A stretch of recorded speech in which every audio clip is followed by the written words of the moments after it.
Tonight, you step into a world where everyone is politely dying in velvet. A place where creativity smells faintly of smoke and syrup, and genius comes bottled in little brown vials labeled for coughs. This is Victorian England, the empire of lace, laudanum, and quiet nervous breakdowns. Before you start, go ahead and like the video and subscribe, but only if you genuinely enjoy this kind of thing. We don't deal in cheap dopamine here, we prefer our addictions historic, poetic, and prescribed by 19th century doctors. Let me know in the comments where you're tuning in from, and what time it is for you. It's always strange and lovely to imagine this, someone half asleep in Oslo, someone folding laundry in Manila, someone hiding from Monday in Michigan. Now, close your eyes.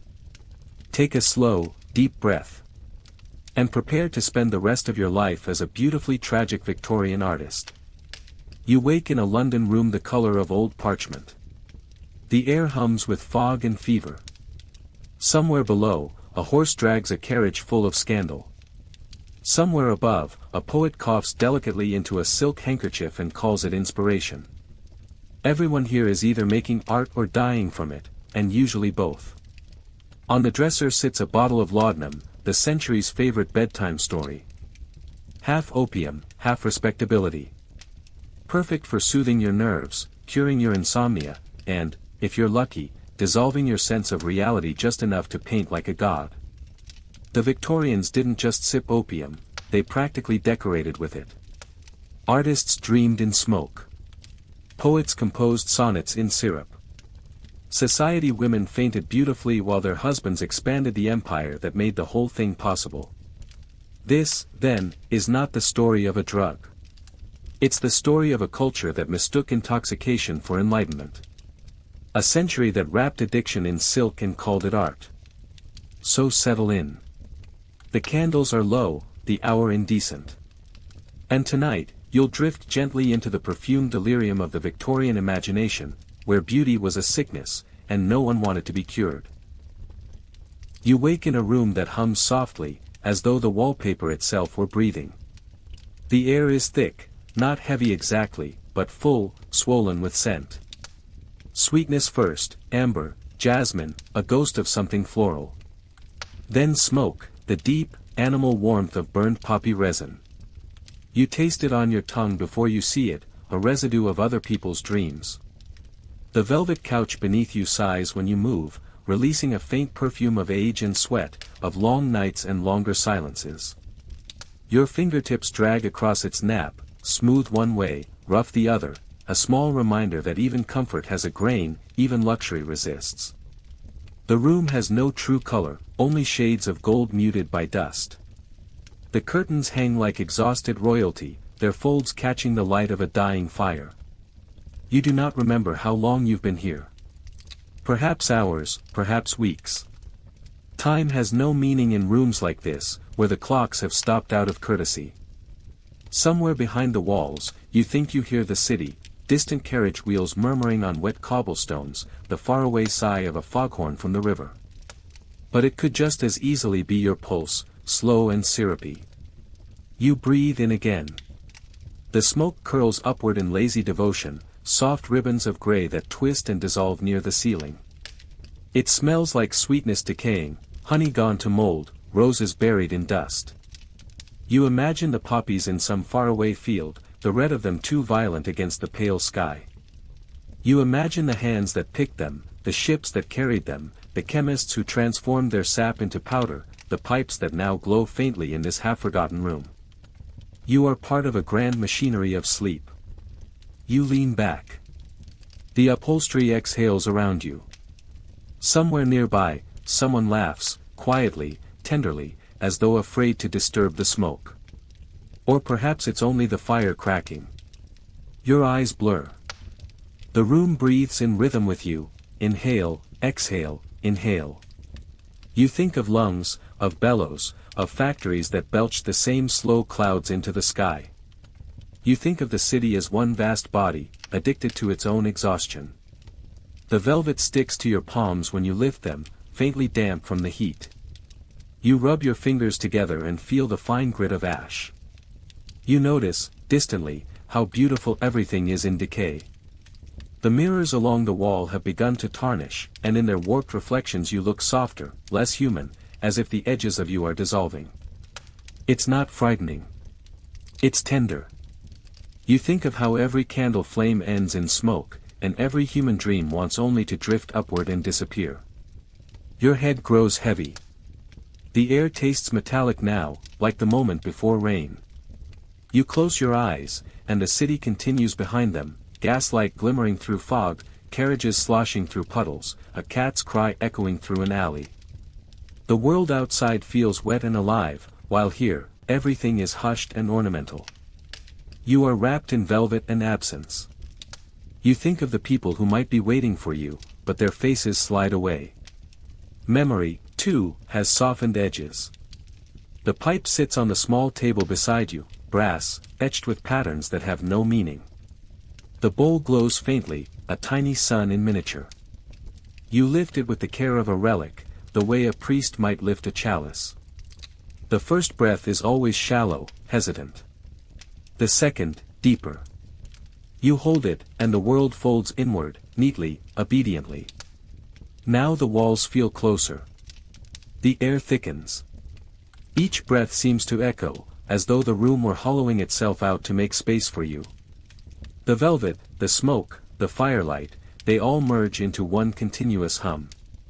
You feel yourself slipping through it, slow and certain, like silk through water. You think of the artists you've met in places like this, pale, trembling men with ink-stained cuffs and fevered eyes. They call it inspiration, this drifting between clarity and oblivion. You once believed them. Now you understand it better. It isn't about seeing more clearly, but about not caring what you see. The opium turns the world kind, or at least quieter. Somewhere behind your eyes, color begins to bloom. The dull red of the fire brightens into impossible scarlet. The curtains ripple like ocean waves. You can smell salt. You can smell light. You can smell memories you've never lived, a lover's perfume, a summer orchard, a war. The mind makes strange offerings when it's been soothed. You breathe again. The smoke feels soft against your throat, like a fur collar, like sleep. The repetition becomes music. Inhale, hold, exhale, fade. Each motion erases something sharp within you, a regret, a name, a hunger. You find yourself thinking less, feeling more. The rhythm of your pulse merges with the rhythm of the fire, the slow, animal cadence of existence reduced to breath.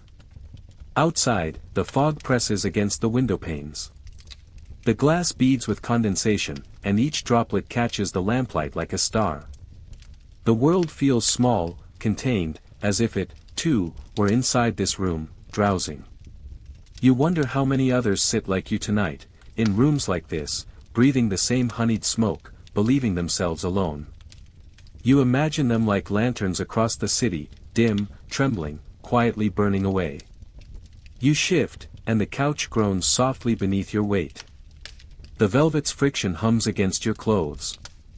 Everything is tactile, the weight of the air, the grain of the fabric, the distant heartbeat of the city. You feel it all at once, too much and not enough. A single moth flutters near the lamp, wings trembling in golden light. You watch it for a long time. It seems ancient, doomed, beautiful. You think, that's what art is, movement toward flame, knowing it will kill you. The thought drifts away before you can catch it. The smoke rises thicker now, layered upon itself, until the room looks like memory, like something already half forgotten. The velvet darkens in the corners, the fire becomes an ember. You close your eyes. You can still smell everything, dust, perfume, sweet decay, all blending into one long, slow exhale. And in that exhale, you disappear a little. Just enough. You step outside and the night swallows you whole. The air is not cold, exactly, it's wet, the kind of damp that clings to your throat and seeps into your gloves. Fog coils in every hollow of the city, drifting low and patient, as though it too were addicted to something, the way it keeps returning, night after night, unable to stop. The cobblestones glisten beneath your boots, each one slick with mist and reflected flame. The street lamps hang in a soft procession, their halos trembling, their light barely strong enough to push back the dark. Gas hisses inside the glass like a living thing, restless, whispering. You walk slowly, because walking too quickly would break the spell. This is not a city meant to be hurried through, it's a city meant to be absorbed, one breath at a time. Every sound is muffled, as though wrapped in velvet. The clop of horses, the slow roll of wheels, the distant hum of something unseen. Somewhere a door slams, and the noise feels foreign, intrusive. You imagine the people inside, their hands red from the cold water, their eyes dulled by candlelight. The city is a collection of tiny, glowing boxes, each one holding a secret life. You pass an alley that smells of coal smoke and damp paper. There's a flicker of movement, a stray cat or a drunk collapsing against the wall. The gaslight doesn't reach that far. You look away, because everyone does. In London, charity is a performance, pity is seasonal. You walk on, the hem of your coat dragging through puddles that mirror the lamps. The water ripples like liquid brass, distorted by your steps. You think of the Thames, that great, slow artery running through the city's heart, brown, oily, alive. You can smell it from here if the wind turns right, rot and salt and centuries of waste. Even the river dreams of sleep. The fog thickens until the world is reduced to silhouettes. A carriage emerges, black as lacquer, its wheels whispering. Through its small window you glimpse a woman in pale gloves, her face lit by the brief glow of her cigarette. For a second she looks at you, or through you, and then she's gone, the carriage swallowed again by smoke. You feel the moment linger, the way perfume lingers after someone leaves the room. Every street you take looks familiar, though you've never walked it. The city repeats itself like a fever dream, iron railings slick with condensation, doorsteps polished by a century of shoes, faint light leaking from curtained windows. Even the shadows have rhythm here, swaying slightly as if breathing in time with you. You stop at a corner where 3 lamps form a triangle of gold. In their center stands a lamplighter, finishing his rounds. He's young, maybe 15, his coat too big, his face pinched and wind-chapped. He lowers his pole, caps the flame, and for a moment the world dims. You watch the darkness fold around him like a blessing. He doesn't notice you. Nobody ever does. Somewhere, far off, a clock strikes 11. The sound moves through the fog like a ripple through silk. One chime for each street you've forgotten. One for each face you'll never recall. You count them, though you lose track halfway through. Numbers dissolve easily here. Time is fluid, viscous. The gaslights hum louder the deeper you walk. You think about how they burn, small, controlled explosions held inside fragile glass. The Victorians call it progress, this steady domestication of fire. But you know better. You've seen the way flame behaves when left alone. You've watched it devour curtains, letters, love. Progress, too, is a kind of hunger. You pass a row of shopfronts shuttered for the night. In one window, a mannequin in a lace gown stares blindly into the dark. The reflection of the lamp gives her eyes a glimmer of life, and for a moment you feel watched. You think of all the things that look human but aren't. You think of yourself, moving through fog like an imitation of life. The city smells alive, tallow candles, rain-damp wool, roasted chestnuts from a cart you can't quite see. There's sweetness and sewage, perfume and soot, everything blending until it feels honest somehow. This is what civilization smells like, you think, rot dressed in lace. You stop beneath a street lamp and tilt your head back. The fog above you glows a soft amber, pulsing faintly, as though the sky itself were breathing. Tiny droplets cling to your lashes. You blink, and the world smears into watercolor. For a moment, everything feels like art, blurred, deliberate, painfully beautiful. You wonder if that's what the painters chase, this moment when ugliness becomes almost tender. Your feet lead you toward the river, though you don't remember deciding to go there. The air grows colder, sharper. You can taste metal now, like the edge of a coin. The gaslights thin out near the docks, the fog thickens again. You hear the low creak of ropes, the gentle slap of water against wood. Ships rest in silence, their masts piercing the night like skeletal fingers.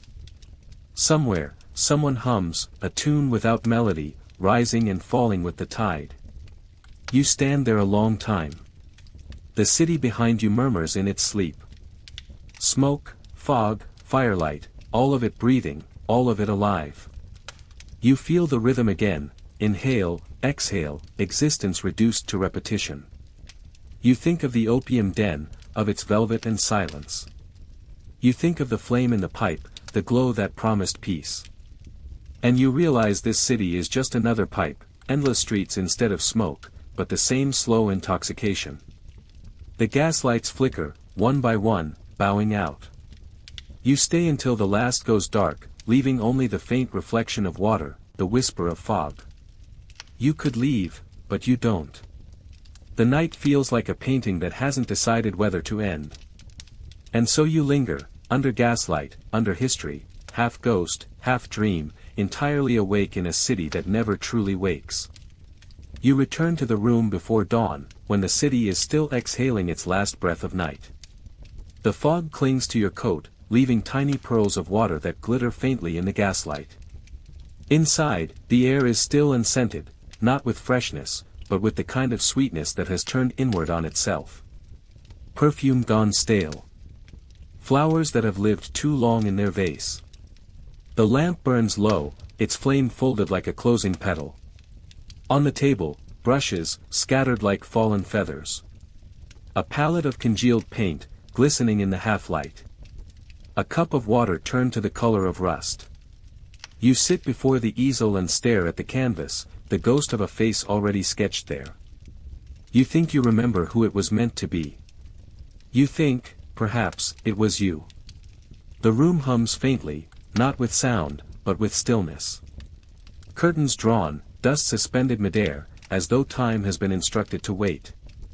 You move your hand through the floating motes, and they glitter briefly before fading back into invisibility.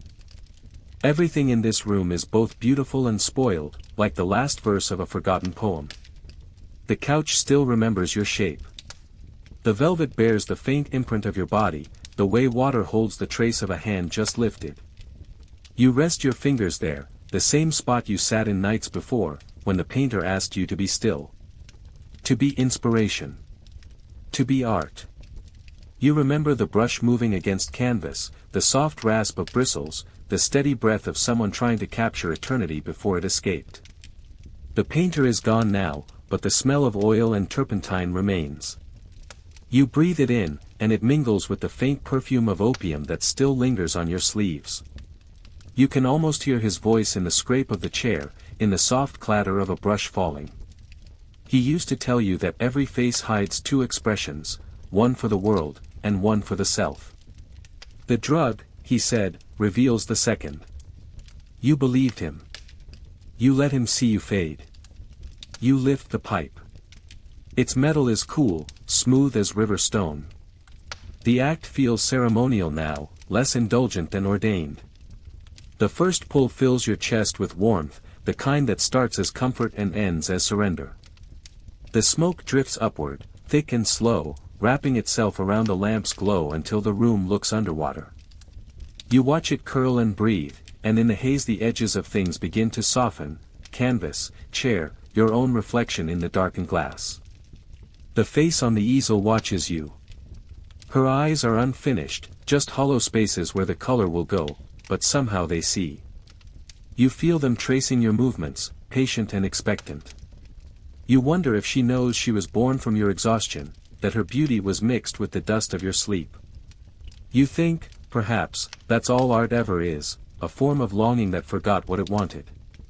You dip the brush into a jar, stir the paint until it yields, and begin to move it across the canvas. The motion feels familiar, almost tender. Each stroke is a heartbeat, a breath. The sound is delicate, the whisper of hair against cloth, a rhythm steady enough to lull you. The colors bloom slowly, bleeding into one another, gold, crimson, ash. They look alive. You are painting a fever you can't name. The walls pulse with color now. The smoke bends the light, turns the air viscous. You blink and the ceiling seems to breathe, the floor ripples like water.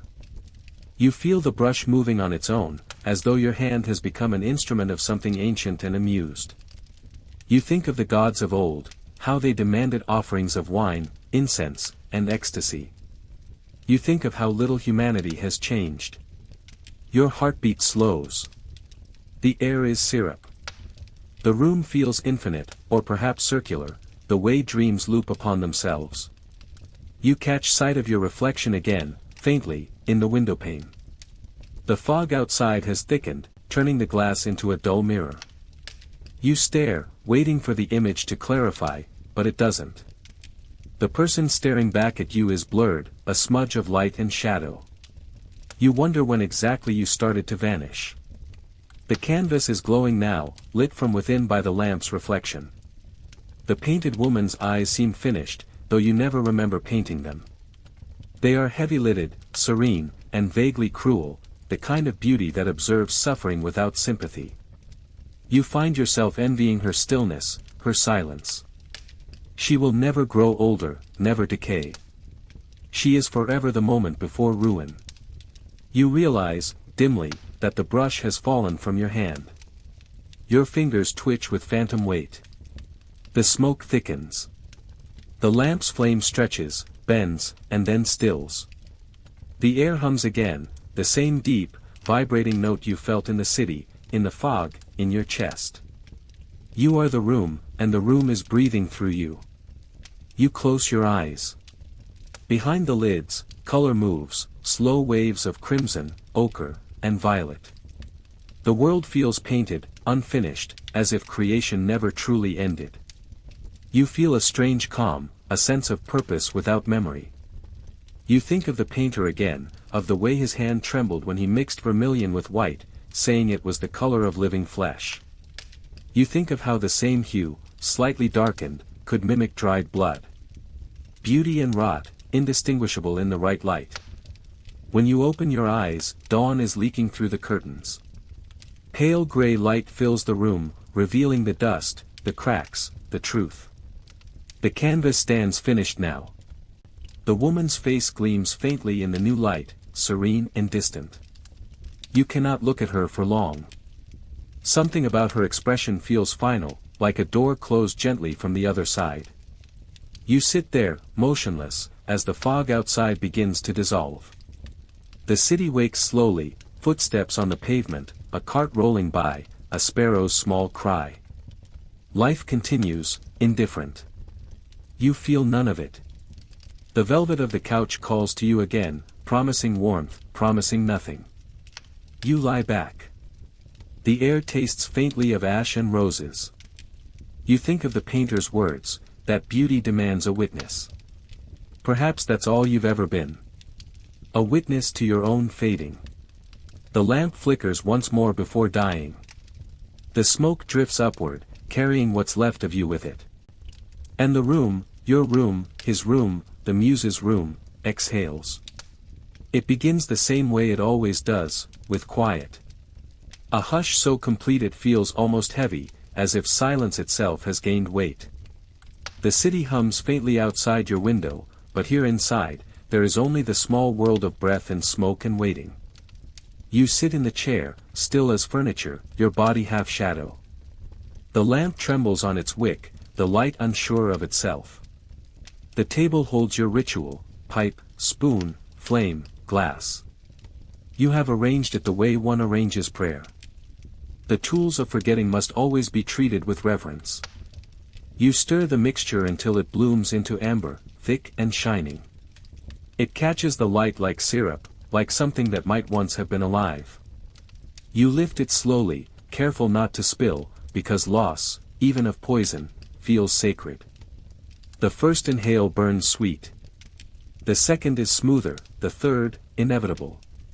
And then the soft descent begins. The body slackens, the mind loosens its grip. The walls tilt imperceptibly. The air moves through you like water, like time. The world retreats in layers, first the sound of the street, then the ticking clock, then thought itself. You breathe, and with every breath, something leaves you, small, invisible things, a worry, a word, a memory of someone's laughter. The forgetting is not sudden. It comes gently, politely, erasing in whispers. You are grateful for its manners. You close your eyes, and the colors change. Darkness isn't dark anymore, it's deep green, slow gold, soft red. It moves behind your eyelids like silk stirred by a current. The smoke hums faintly in your chest. You hear it, though it has no sound. You remember your mother's perfume for a moment, violets and starch, and then it's gone. You remember a friend's laughter, the sound sharp as glass. Gone. You remember a face, perhaps your own, reflected in the Thames, blurred by the wind. Gone. You breathe again. You let it all go. The forgetting is a kindness, you tell yourself. The body cannot bear too much remembering. You think of soldiers, of widows, of the poor, all of them carrying too much history in too little space. You, too, are just another archive, full of useless relics. You open the drawers and let them empty themselves. In the stillness, your senses sharpen. The lamp's flame looks impossibly bright, haloed with blue. You can see the shape of heat itself, wavering, alive. The smoke curls upward, and you watch it with the fascination of someone watching a soul leave a body. You follow its trail until it disappears into shadow. You think, vaguely, that perhaps everything beautiful ends by rising. The room feels softer now, the velvet of the couch a dark ocean waiting. You run your fingers along the armrest, the nap smooth in one direction, rough in the other, and think about how even fabric remembers being touched. You envy that. To remember only sensation, not story. To know warmth without context. The drug begins to hum behind your eyes, a small, golden vibration. You let it spread. You do not resist. Resistance is for the waking. You are something else now, half dream, half relic, your consciousness slipping through its own seams. Time moves differently here. Minutes stretch until they resemble hours, and then hours collapse into seconds. You exist in pulses. You think of the painter again, his hands trembling, his breath uneven as he worked. You remember how he once told you that memory is the cruelest medium, it never dries, it only fades. You understand him now. You lift the pipe again. The repetition is part of the rhythm. Ritual needs its steps, its cadence, its devotion. Inhale. Hold. Exhale. Forget. Again. Again. Each breath scrubs the world cleaner, softer, less distinct. You begin to feel the edges of your thoughts dissolving, language thinning, coherence slipping away. You find peace there, in the space where meaning ends. You try to recall your own name. It sits somewhere behind the smoke, unreachable. You let it stay there. A name is only a weight, a tether to the living. You have no need of it tonight. The fire has burned low, its light trembling across the room in thin gold threads. The clock no longer ticks. You cannot tell if it has stopped or if time itself has chosen mercy. You prefer to think the latter. You drift, neither asleep nor awake, the way clouds drift, without destination, without memory. The forgetting has a flavor now, metallic and floral, like biting a coin wrapped in rose petals. It sits on your tongue, dissolving slowly. You think of the empire, of ships, of fields, of the endless hunger that connects you to places you'll never see.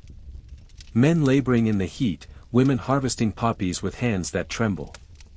You think of how every comfort you own was born from someone else's exhaustion. The thought flickers, faintly moral, faintly cruel. Then the forgetting returns, sweeping it away. You are, once again, mercifully small. The room pulses in rhythm with your heartbeat.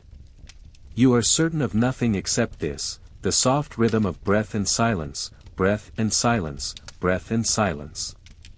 You could stay here forever, in this pause between inhalation and exhalation. You could vanish entirely and leave behind only smoke. The lamp flares once, as if startled by its own persistence, and then steadies. The curtains shift with the faintest draft. You watch the fabric move and think it looks like the sea, endless and slow. You think, absurdly, that if you leaned forward, you might drown in it. Your body feels far away now, as though it belongs to someone else.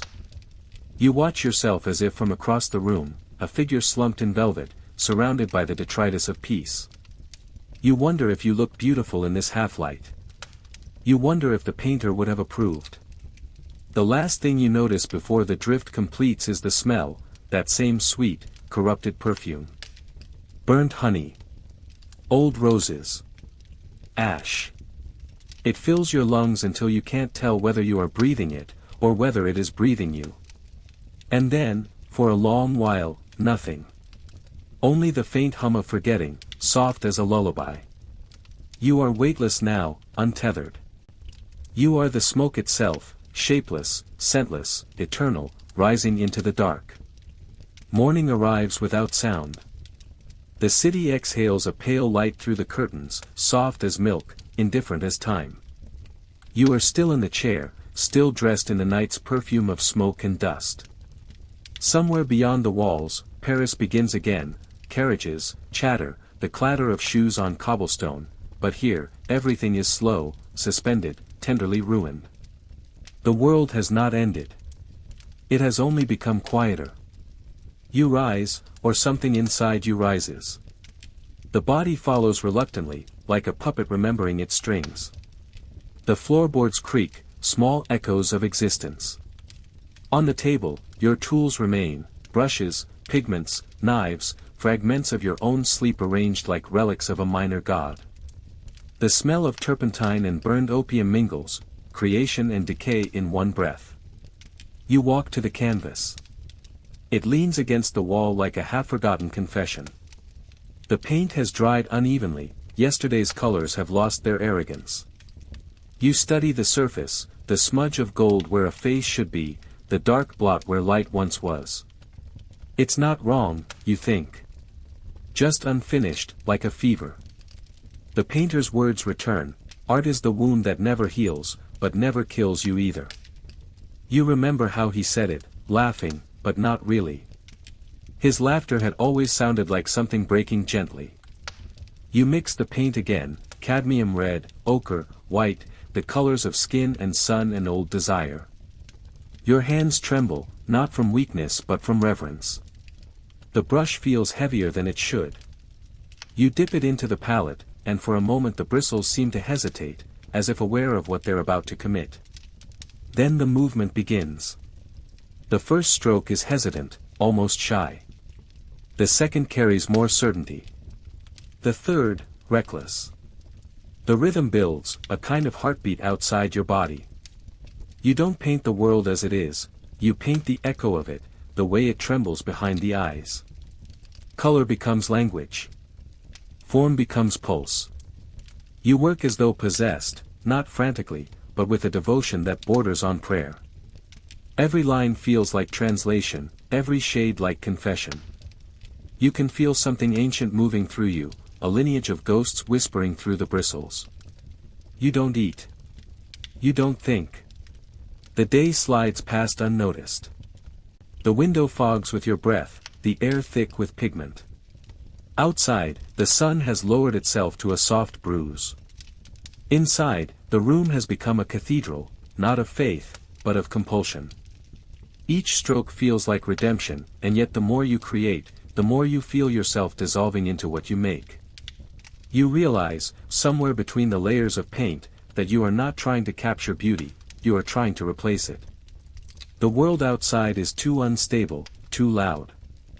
This canvas is the only place where the noise stops. And yet, even in the trance, the mind betrays you.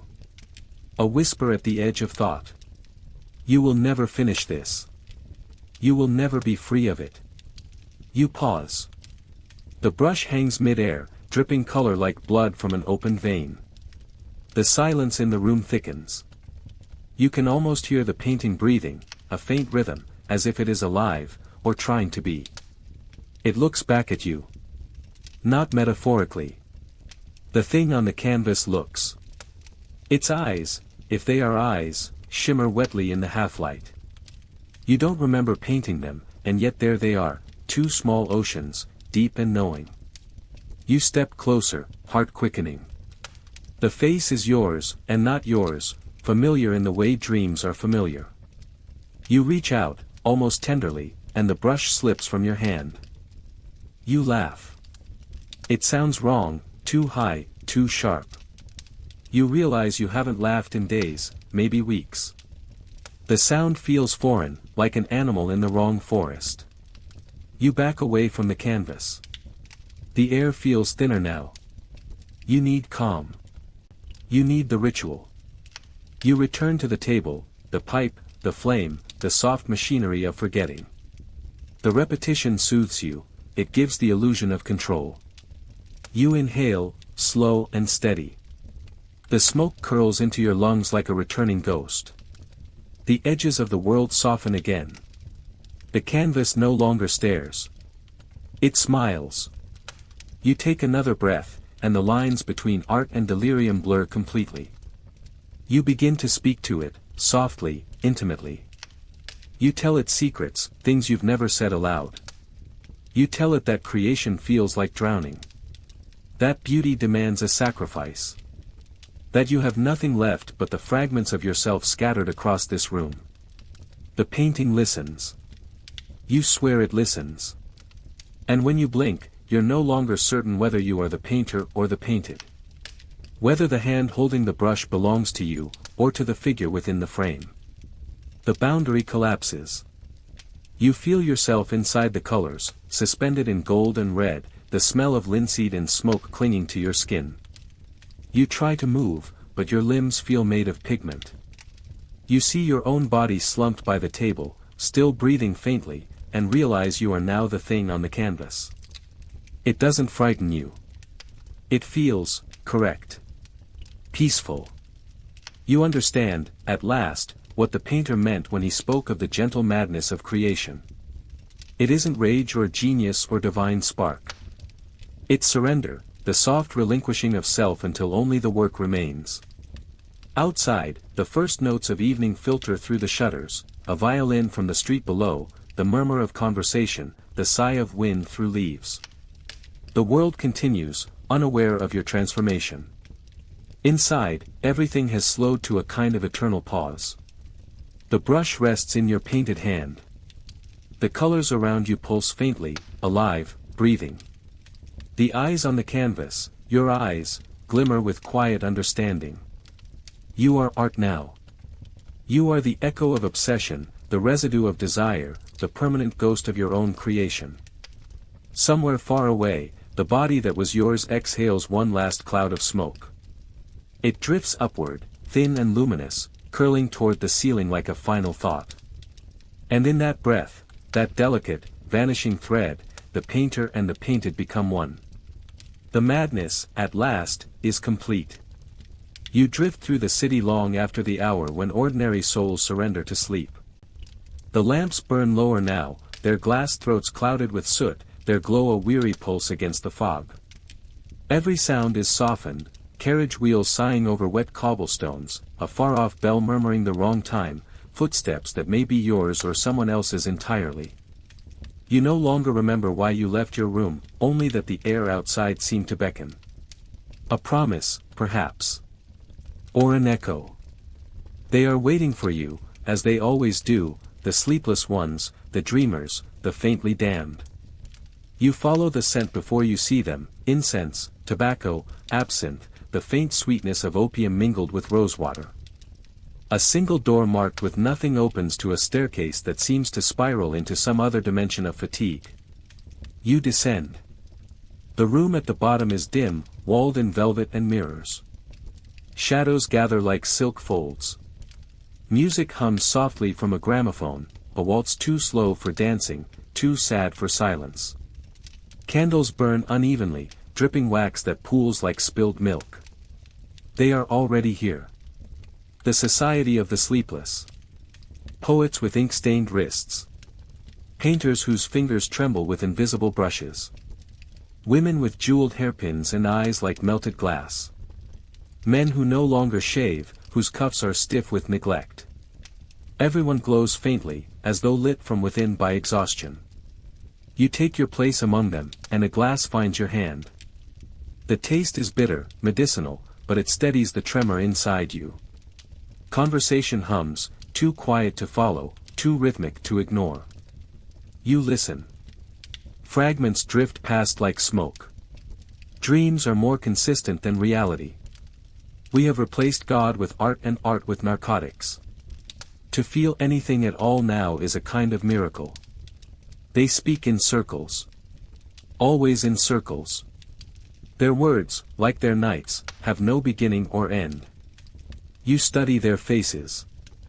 They are beautiful in the way decay can be beautiful, the exquisite symmetry of collapse. Every smile carries a ghost of panic.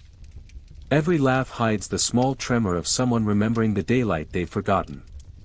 You look at your reflection in a nearby mirror, blurred by candlelight, distorted by age. You are one of them. Pale, luminous, unfinished. Someone begins to recite a poem, not aloud, but half-muttered, like a confession. It's about the sea, or maybe about drowning.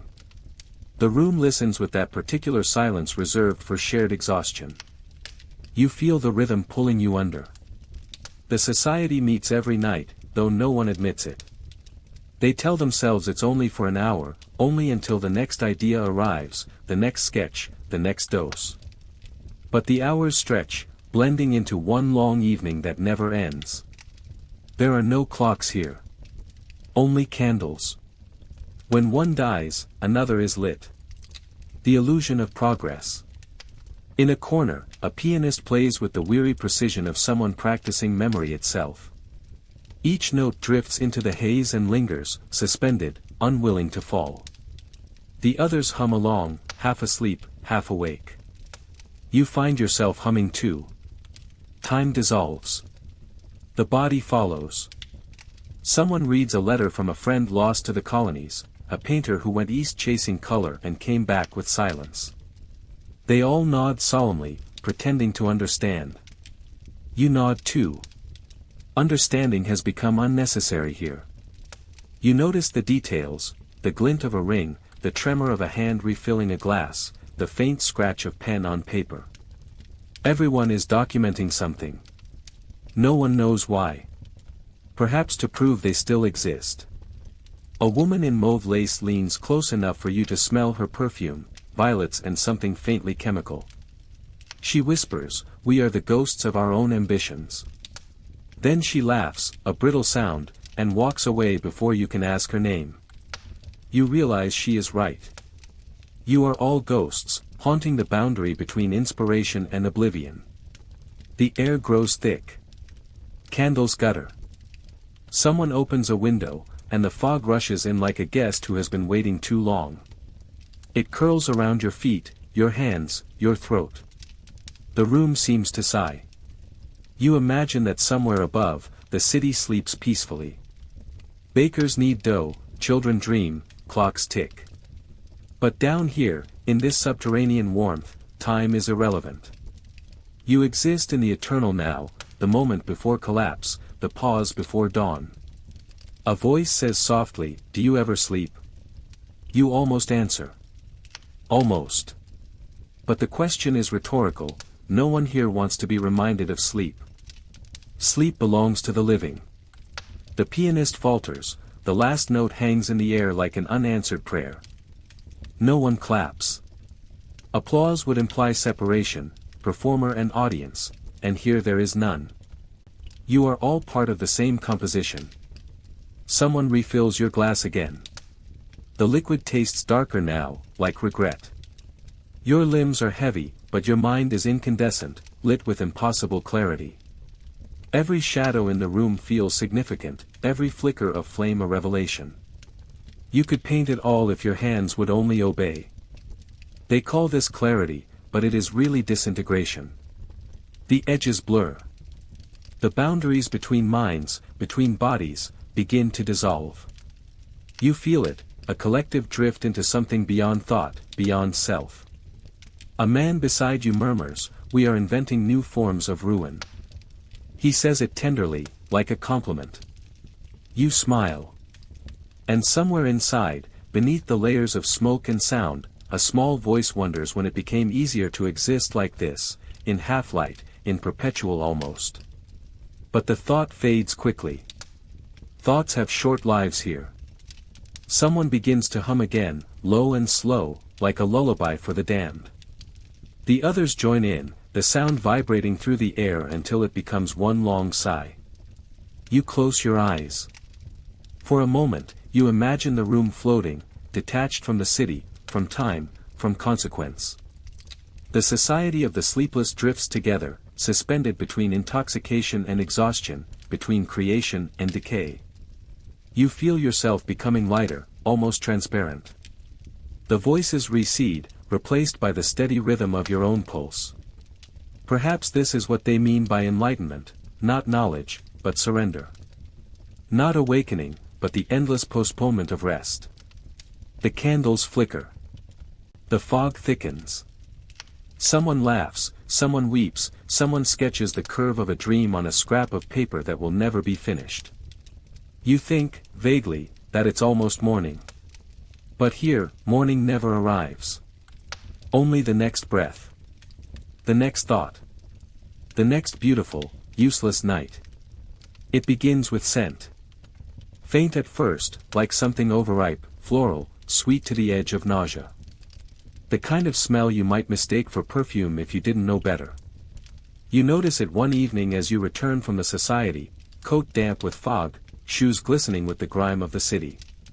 The smell clings to the stairwell, seeps into your room, curls beneath the door like memory.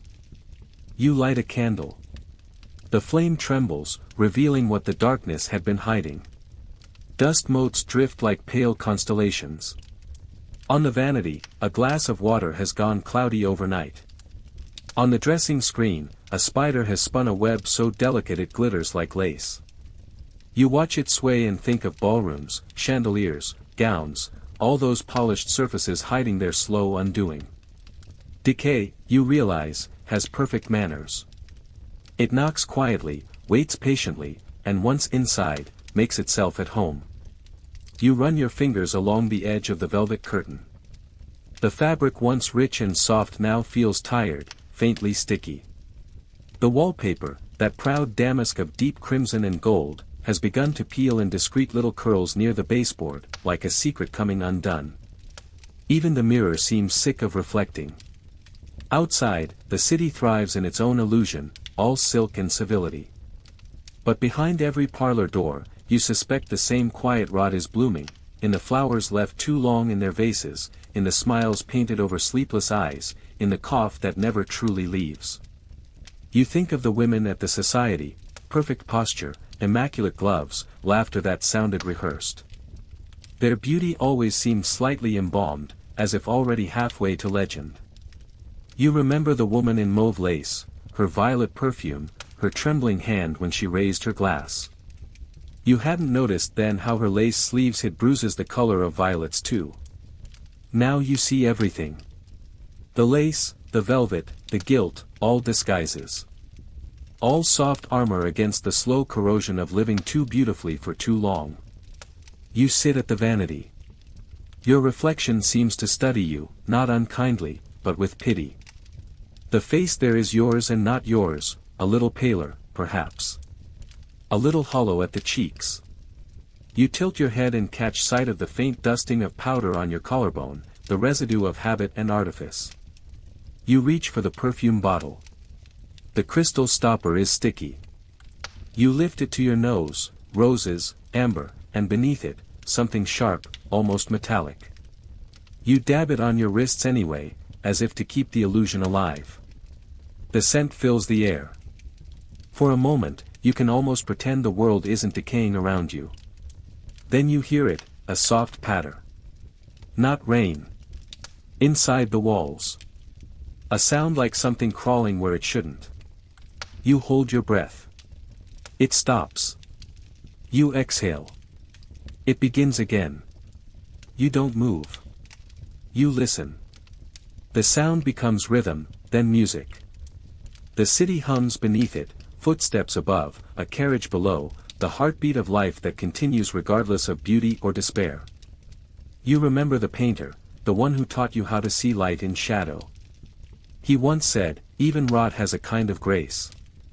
You thought it was metaphor. Now you know better. There is a grace to it.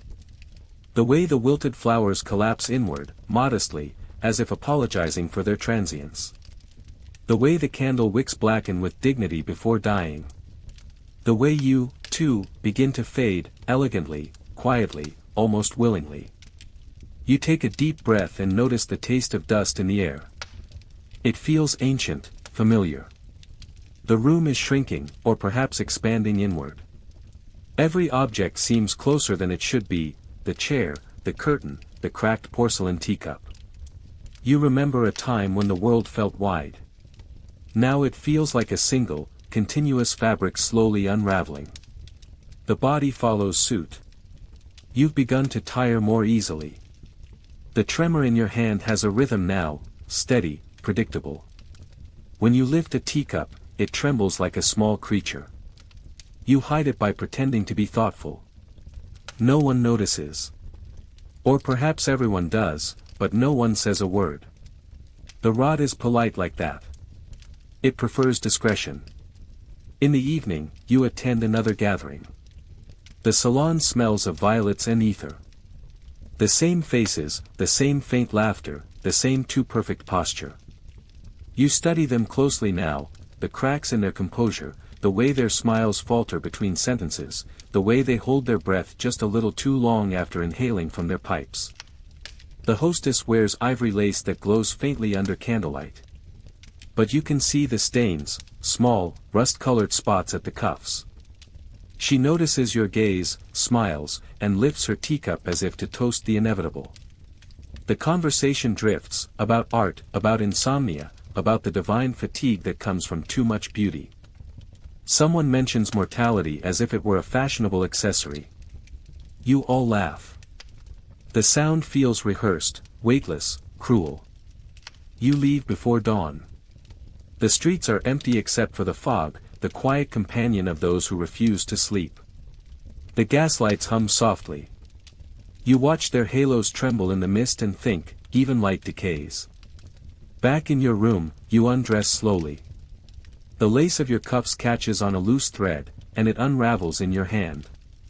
The fabric sighs as it tears. You trace the fraying edge, almost tenderly. It feels alive, fibrous, fragile, beautiful in its surrender. You lie down. The sheets smell faintly of mildew and cologne.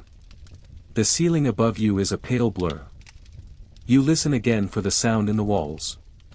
It's there, faint, persistent, intimate. You imagine it as a heartbeat, not of life, but of entropy itself. You realize that this, the rot, the unraveling, has its own rhythm, its own music. It isn't tragedy. It's just continuation. Tomorrow the lace will fray a little more. The perfume will sour a little further. The candlelight will dim, then brighten, then dim again. And still you'll rise, dress, paint, attend, smoke, write, as if performing the ritual of existence could hold the world together. You close your eyes. The room exhales. The scent of decay is almost sweet now. You drift toward it, weightless, unresisting, part of the same slow, elegant collapse. You are not dying. Not yet. You are simply becoming what everything beautiful eventually becomes. Soft. Silent. And terribly, terribly still. You wake to no sound, only the shimmer of half-light. The air feels liquid, as if you're breathing through silk. Somewhere a window is open, not enough to let the world in, but just enough for the fog to slip through, soft and deliberate. It curls along the floor like a creature seeking warmth. You lie still, not certain whether you've truly woken. The ceiling above seems to move, a slow ripple, like breath beneath fabric. The patterns in the plaster resemble veins, rivers, the branching of nerves. You trace them with your eyes until they blur, until they feel like extensions of yourself. Everything feels connected. The clock has stopped again. It often does now. The air is heavy, full of yesterday's incense and fading perfume. You close your eyes, and the scent becomes memory, a memory that doesn't quite belong to you. A garden, perhaps, or a room by the sea. The faint murmur of waves, the taste of salt, the shimmer of heat against your eyelids. You breathe, slow and shallow. Time loses its edges. The reverie begins, not with images, but with texture. Velvet against skin. The cold kiss of metal. The dry rustle of paper. The human world translated into sensation, stripped of logic, stripped of language. You see color before you see form. Blue, deep and pulsing, like the inside of a bruise. Then gold, then crimson, then the soft gray of smoke. They drift, collide, dissolve. You could almost paint them if your hands still remembered movement. You don't know whether you're dreaming, or remembering, or inventing. It no longer matters. You are walking now, or floating, through a corridor of mirrors. Each reflects a slightly different version of you. One older, one younger, one faceless. You stop before one that looks almost right. Its expression is calm, but the eyes move a fraction slower than yours. You reach out. The glass feels warm. Beneath your fingertips, the reflection ripples like water. For a moment, you imagine stepping through. And maybe you do. The world shifts. The corridor fades. You are elsewhere, a studio, perhaps. The air hums with turpentine and candle smoke. You see your own paintings hanging around you, though you don't remember creating them. Faces you almost recognize.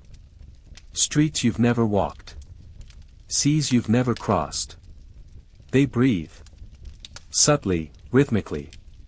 The paint seems to move, alive under its thin skin of varnish. You step closer. One of the portraits, a woman in ivory, turns her head. Slowly. Delicately. Her eyes, dark and liquid, meet yours. Her lips part as if to speak, but no sound escapes.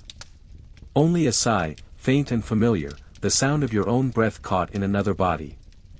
You should be afraid, but you aren't. There's no fear here, only fascination.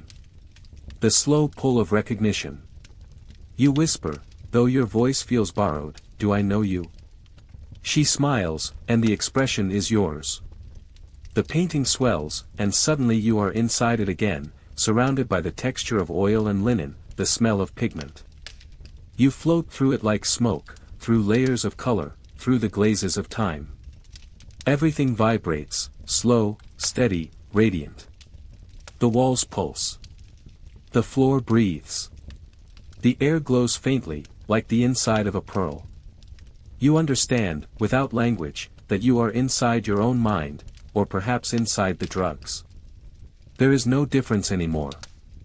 Reverie is a kind of anatomy, after all, not of the body, but of perception itself. The opium rearranges your senses like organs, shifts them gently, repurposes them for seeing what cannot be seen. You hear sound in color. You taste light. Each inhalation feels like a descent into yourself, deeper, warmer, more fluid. You can hear the blood moving beneath your skin, the faint hum of thought. Your bones feel hollow, filled with some slow-burning brightness. You think, this is what the poets meant by transcendence. But transcendence has a flavor, and it is slightly bitter. Beneath the euphoria, something hums, low, persistent, metallic. The edge of too much. You open your eyes, and the room has changed again. The fog has thickened. The furniture bends at odd angles, as if trying to escape its own weight. Shadows crawl where light should be. You lift your hand and see trails of gold where your fingers move. The air remembers you. You smile, slowly, dreamily, and begin to paint again, though there's no brush in your hand. You paint directly into the air, into the fog, into the fabric of everything. Each gesture leaves a shimmering residue that pulses like breath. You realize you could stay here forever. And maybe you already have. But somewhere, faintly, you hear a sound, the distant murmur of the real world calling you back. A clock restarting, a knock at the door, a carriage passing in the street. Each sound like a hand tugging gently at the hem of your dream. You resist. The reverie tightens its hold, the colors growing softer, the air sweeter, the body lighter. You drift upward through layers of memory, childhood laughter, the echo of church bells, the warmth of a hand you once held. The ordinary becomes divine here. You think, perhaps this is death. Then think, perhaps death has always felt like this. The thought fades before it can finish. Now the reverie contracts. The world folds inward, smaller, more intimate. You can see your own heart, not metaphorically, but literally, suspended in a pool of light, beating slowly, like a sleeping creature. Around it, filaments of thought shimmer and pulse. You watch them with detached affection. The machinery of self. The anatomy of dreaming. You understand now, the drug does not create beauty, it reveals the scaffolding beneath it. The lattice of sensation, memory, and decay that holds everything together. You reach toward the light, and your hand passes through. Warmth. Trembling. Stillness. When you open your eyes again, the room has returned, mostly. The mirror is where it should be. The curtain breathes faintly in the night breeze. The candle has burned down to its wick. You exhale. The sound feels foreign, as though it belongs to someone else. You try to rise, but your body lags, as if reluctant to return. Every movement is an echo. The world is solid again, but only just. You think of the corridor, the mirrors, the woman in ivory. You wonder whether she's still there, waiting in her painted world, watching for your next descent. You smile faintly. You know you'll return. The door between waking and reverie never truly closes, it only forgets itself until called upon. You lie back down. The ceiling no longer moves. The air is still. But inside you, something continues to shimmer, faint, rhythmic, alive. Not memory. Not hallucination. Simply the residue of beauty. The body sleeps, but the dream does not. And as you drift, the anatomy of reverie unfolds once more, quietly, endlessly, beneath the lacework of your mind. You begin to write again. Not because there is anyone left to answer, but because the act itself has become a kind of prayer, a ritual for keeping your shape intact. The paper feels fragile, almost translucent under your fingers, as if it might dissolve if you breathe too hard. The ink smells faintly of violets.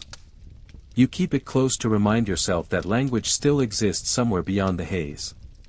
The table by the window is littered with fragments, old sketches, unfinished lines, the ashes of half-burned letters. Outside, Paris hums faintly beneath the gaslight, a body of restless arteries and glowing lungs. The Seine breathes fog against its stone banks. It is late, or perhaps very early. The hours have lost their order again. You dip the pen. The nib trembles slightly, as if reluctant to touch the world. My dearest. You stop. The word feels too formal, too heavy with intention. You try again. I thought I saw you yesterday, in the reflection of the window. The light caught your hair the way it used to in summer. But when I turned, there was no one there. You pause. Ink pools at the edge of the sentence, forming a dark tear. It's strange how the city remembers things that I've already forgotten. The smell of rain on the stones, the clatter of hooves, the sound of someone laughing below my window. I wonder if you would still recognize me now, if I would recognize myself. You lift the pen, and the air between sentences feels infinite. There are dozens of letters like this, scattered, unfinished, unsent. Some written to lovers who died in the war. Others to friends who vanished into foreign cities, swallowed by time or by themselves. Some addressed to no one at all, merely marked, home. But home has become a direction, not a place. A memory you chase in circles. You imagine posting them anyway, these letters to ghosts. You picture the postman, a shadow in his cap, sorting through your handwriting, inked in careful madness. He would read a few words perhaps, sigh softly, and slip them into a drawer reserved for the unsent. A small cemetery of language. You wonder if there is such a drawer somewhere in the real world, a place where every letter never delivered goes to rest. An archive of longing. A library of the unfinished. The thought comforts you. You keep writing. Sometimes I think the smoke keeps me company because it knows the shape of solitude. It curls the way a hand might if it could no longer touch. I find myself talking to it, quietly, as one does to a pet or a memory. It listens better than most people ever did. You smile at the absurdity of it, though it isn't funny. The candlelight wavers with the draft, and for a moment you imagine it answering back, a flicker, a tremor, a whisper through the glass. They say opium erases pain, but it doesn't. It only delays its arrival. It turns the ache into music, the sorrow into art. But the song always ends, and when it does, you hear the silence twice as loud. The pen hesitates again.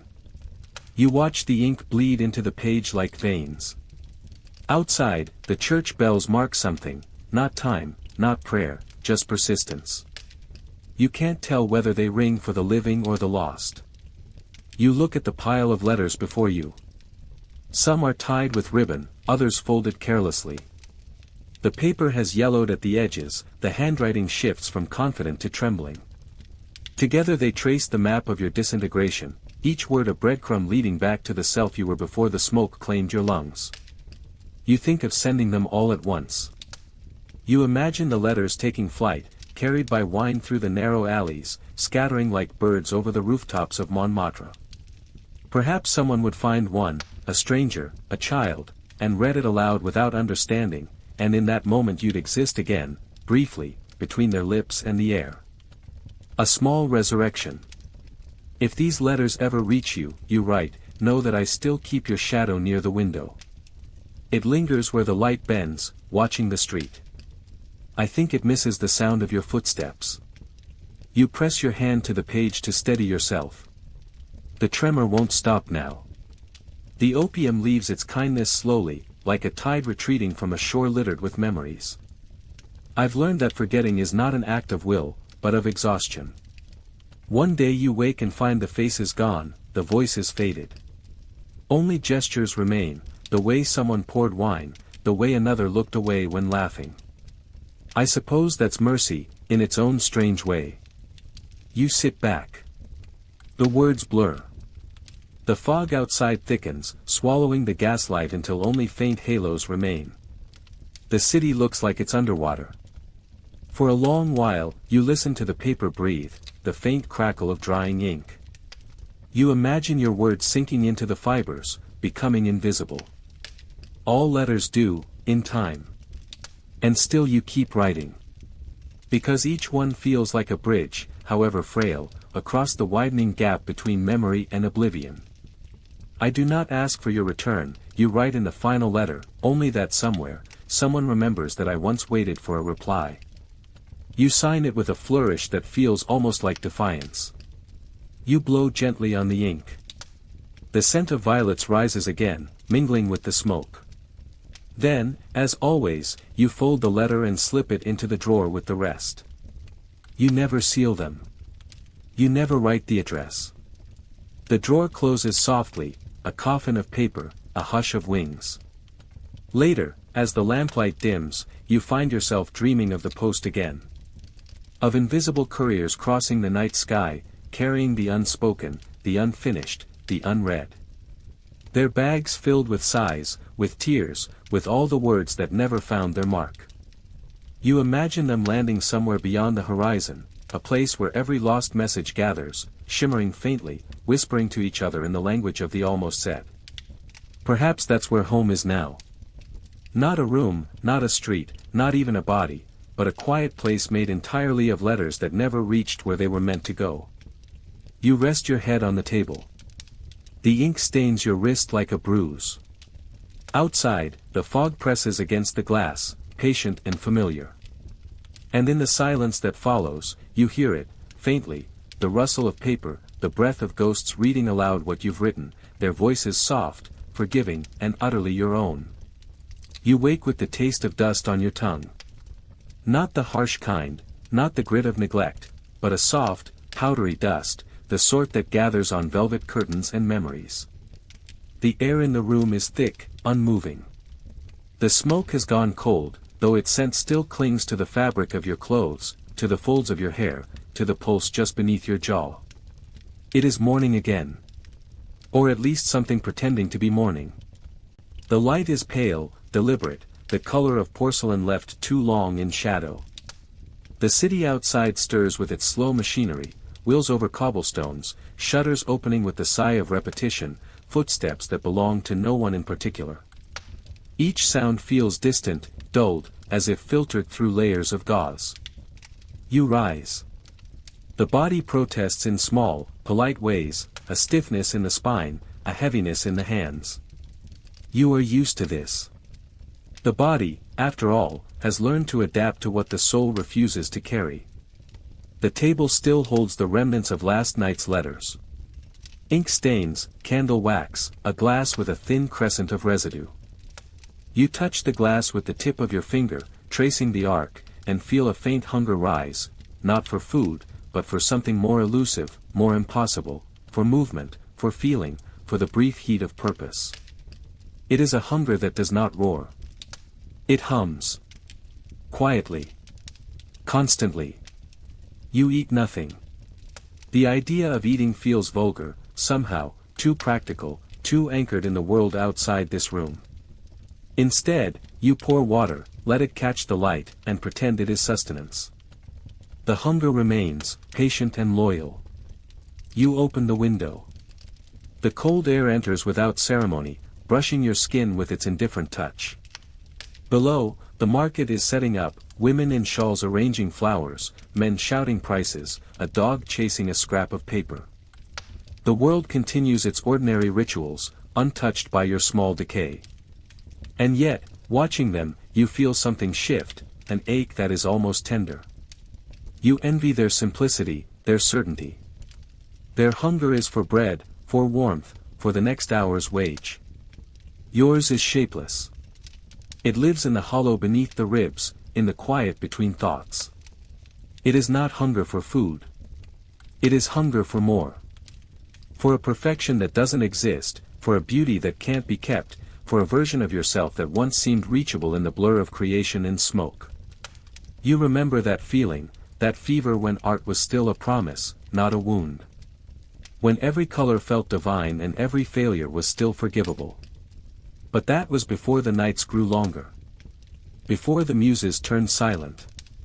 Before you learned that inspiration and addiction share the same vocabulary. Now you live between cravings, one for oblivion, the other for meaning.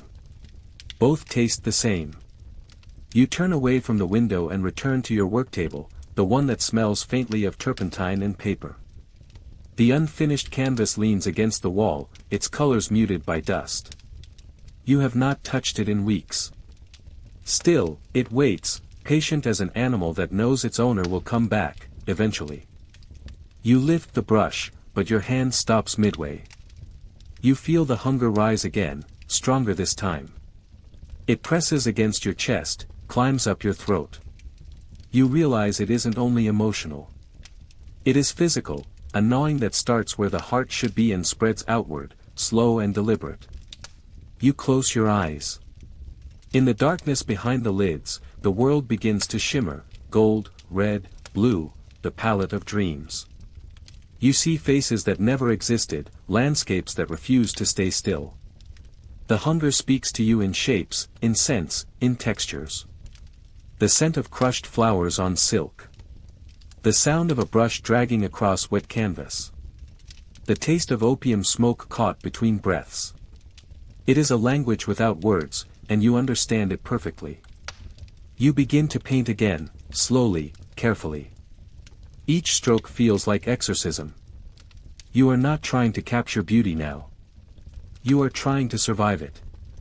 The colors throb under your hand, alive with memory. Your hunger guides you, it knows the way better than thought ever could. Hours slip by unnoticed. The light shifts from white to amber, from amber to dusk. Somewhere outside, church bells mark the time, but you do not listen. The hunger has become rhythm now, steady, hypnotic, almost holy. When you finally stop, the room feels heavier. You step back to look. What you've painted isn't art. It's a confession. A portrait of hunger itself, the hollowness of the chest rendered in shades of ivory and blue, the faint shimmer of longing hidden beneath a surface too calm to be honest. It looks like silence turned visible. You sit. The exhaustion is delicate but complete. Your hands shake again. You realize you haven't eaten for a day, maybe two. But even now, even in weakness, there is something beautiful about the ache. The way it sharpens perception. The way it makes every small thing, the ticking of the clock, the breath of wind through the curtains, unbearably vivid. Hunger, you think, is the last thing that keeps you human. Without it, you dissolve completely into the haze, the art, the forgetting. It reminds you, cruelly, that the body is still here, that it still waits, still wants, still believes in the possibility of more. You take another sip of water. It tastes like absence. You laugh softly, almost kindly, at your own foolishness. Perhaps this is all life ever was, you think. A slow hunger pretending to be something grander. Outside, the gaslights flicker on, each one a tiny sun rehearsing eternity. The city hums again, alive and indifferent. Somewhere below, a woman sings a broken lullaby. Somewhere else, a man weeps into his glass. You watch the light ripple across the floorboards, climbing your legs, your chest, your throat. It feels like an embrace, or maybe a warning. The hunger softens, quiet now, not gone, never gone, but gentler, like a cat settling into sleep. You lean your head against the window frame. The glass is cold against your cheek. Your reflection stares back, blurred by the night. For a moment, you almost recognize yourself. And in that fleeting recognition, you understand that this gentle hunger, this endless, faithful ache, is not a punishment. It is the price of still being alive. You close your eyes. You let it stay. Night comes softly, almost politely. It slides beneath the door, touches the edge of the canvas, settles into your lungs with the warmth of an old habit. The city outside exhales its lights in long, uneven sighs. One by one, lamps glow through the fog, their reflections swimming in puddles that smell faintly of coal and rain. You should sleep. But sleep, for you, is no longer a place you enter. It's a texture, thin, fragile, unreliable, something you drift across but never sink into. So you paint. The brush is light between your fingers, as if it, too, has learned exhaustion. The canvas before you is blank but not empty, it hums with invisible life. The moment before creation always feels sacred, or dangerous. You never know which. You dip the bristles in the pigment. It's a deep ultramarine tonight, the color of the sea imagined by someone who's never seen it. You mix it with a little white, just enough to soften the edge, and begin. At first, it's simple. Curves, gestures, the faint suggestion of light bending. But the longer you paint, the more the form refuses obedience. It twists into something else, something breathing. You pause, brush midair, heart tightening. You can almost hear it, the faint rhythm beneath the surface, like a heartbeat muffled by walls. You tell yourself it's nonsense, that all painters hear ghosts when they work too long. Still, you listen. The room holds its breath. Then, faintly, the sound again, a slow pulse, steady, alive. You step back. The figure taking shape on the canvas is not one you planned. It is a woman, perhaps. Or an echo of one. Her face is turned slightly away, as if refusing to be fully seen. Her eyes, half shut, half dreaming, seem to watch you even in their stillness. You feel the old tremor return, that sacred fear that only comes when creation starts painting back. You add more detail. A wash of pale gold across her cheek, the suggestion of a hand reaching upward. Each stroke feels less like invention and more like discovery, as if you are revealing what was already there, trapped inside the fibers. Hours dissolve. The candle burns down. Outside, a carriage passes, its wheels hissing through puddles. Somewhere, a clock strikes 3, then 4. You do not move. By dawn, she is complete, or nearly so. The woman on the canvas sits in silence, her head tilted, her mouth almost smiling. You feel an ache in your chest, a longing so old it feels like déjà vu. You realize, slowly, that she resembles someone you once knew, or loved, or dreamed. You can't remember which. The resemblance is imperfect, which makes it worse. She's what memory makes of people, soft at the edges, too luminous to be real. You touch the edge of the frame with your fingertips. The paint is still wet. You can feel the warmth radiating from it, faint but undeniable. You whisper to her, though you promised yourself you'd never do that again. No words, only sound. Just enough for the silence to answer. And it does. Not with a voice, not exactly. But with a flicker, a shimmer along the canvas, as though the surface itself had breathed. The woman's expression changes, barely, almost imperceptibly. The corners of her lips tighten. You step back too quickly and knock over the stool. It clatters to the floor, startling the air. For a moment, you think you see her move, her painted fingers twitch, her hair tremble in the draft. But when you blink, it's gone. Just paint. Just light. You tell yourself this again and again until it feels like a fact. Still, you cannot shake the thought, perhaps the dream has finally begun to paint you. You sit by the window, trying to slow your breathing. The dawn light seeps through the fog, pale and formless. The world smells of damp stone and chimney smoke. You rest your forehead against the cold glass and watch the city emerge, roofs, chimneys, the faint movement of early workers trudging toward purpose. You envy them. They move with certainty, unaware of the weight of dreams. Your reflection stares back at you, thinner, more translucent than before. The eyes are tired, but something burns behind them still, some residue of hunger. The reflection smiles faintly, almost mockingly. You look away. Behind you, the painting waits. You can feel it watching even without turning. You tell yourself you will destroy it. You've done it before, burned sketches, shredded canvases, drowned entire portraits insolvent. It's the only way to keep the dreams from bleeding into the waking world. But you won't. You never do. You love them too much, these ghosts you make. They are gentler than people. They do not ask. They only wait. You close your eyes and imagine a room full of painters, others like you, sleepless, trembling, caught between genius and fever. You see them scattered across the world, in London attics, in Venetian lofts, in Shanghai tea houses. Each one painting their own dream into being, feeding it with what remains of themselves. The painters of dreams.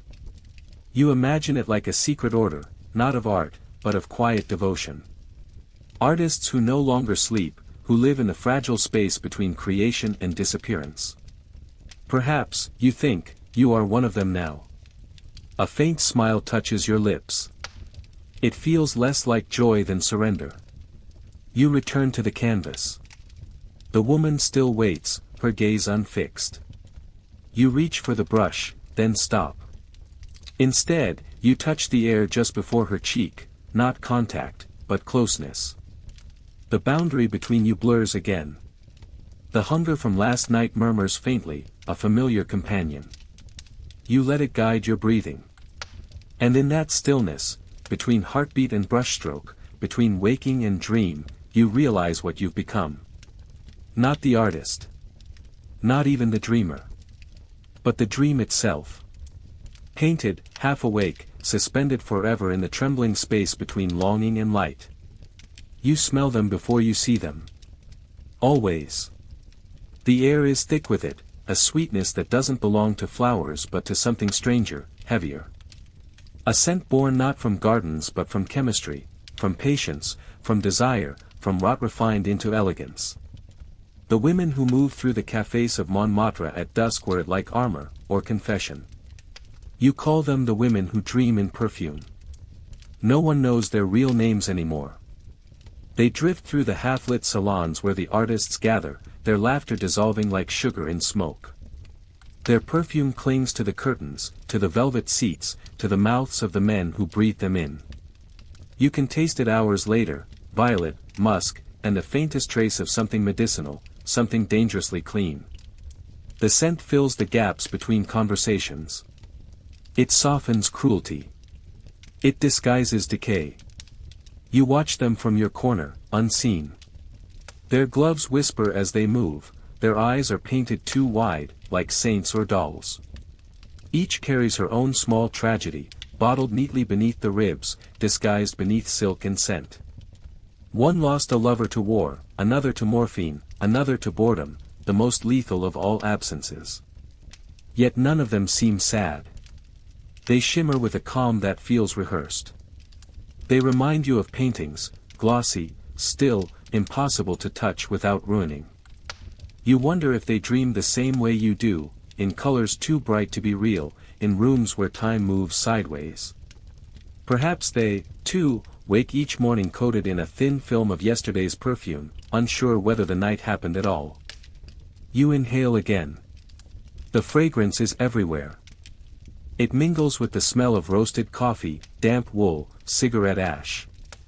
The world becomes a bouquet of contradictions, bitter and sweet, warmth over rot. The perfume moves through the air like thought itself, invisible, invasive, unforgettable. You close your eyes. You can name them by scent alone.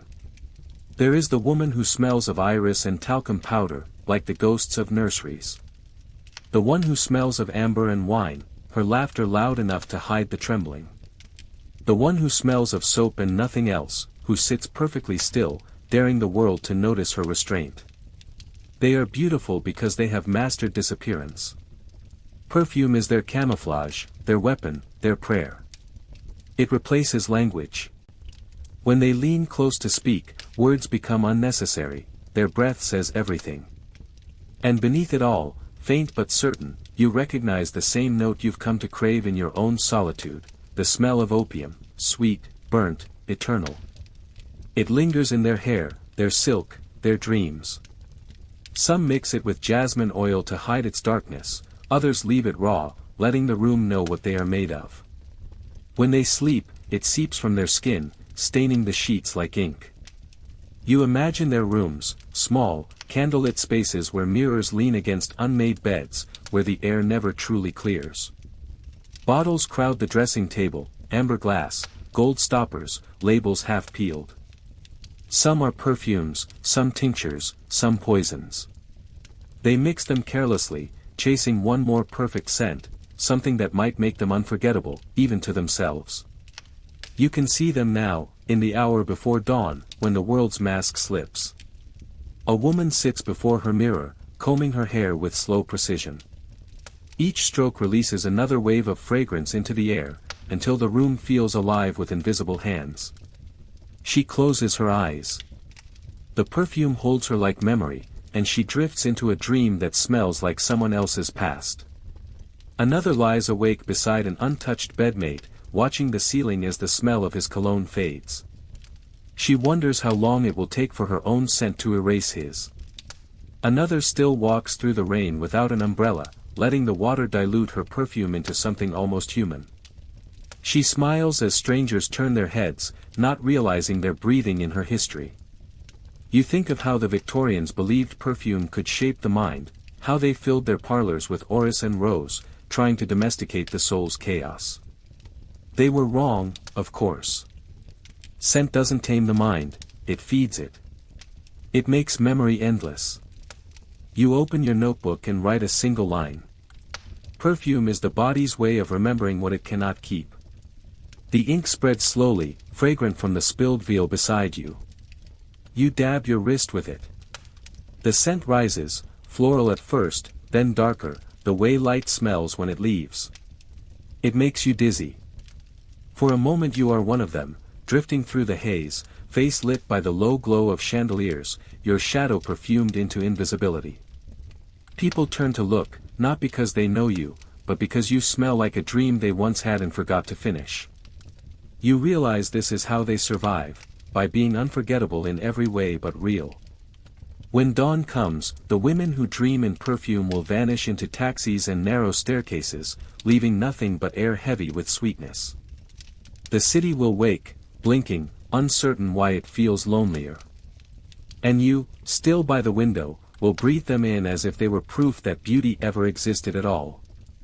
The scent will cling to you for hours, to your skin, your clothes, even your handwriting. Later, when you lie down to rest, you'll catch traces of it on the pillow and wonder if it was ever theirs or always yours. Sleep comes slowly. The perfume deepens as you drift, settling into your lungs like memory turned liquid. You feel it move through you, patient and absolute, until you can no longer tell whether you're dreaming of the women, or whether they're dreaming of you. You wake before the world does.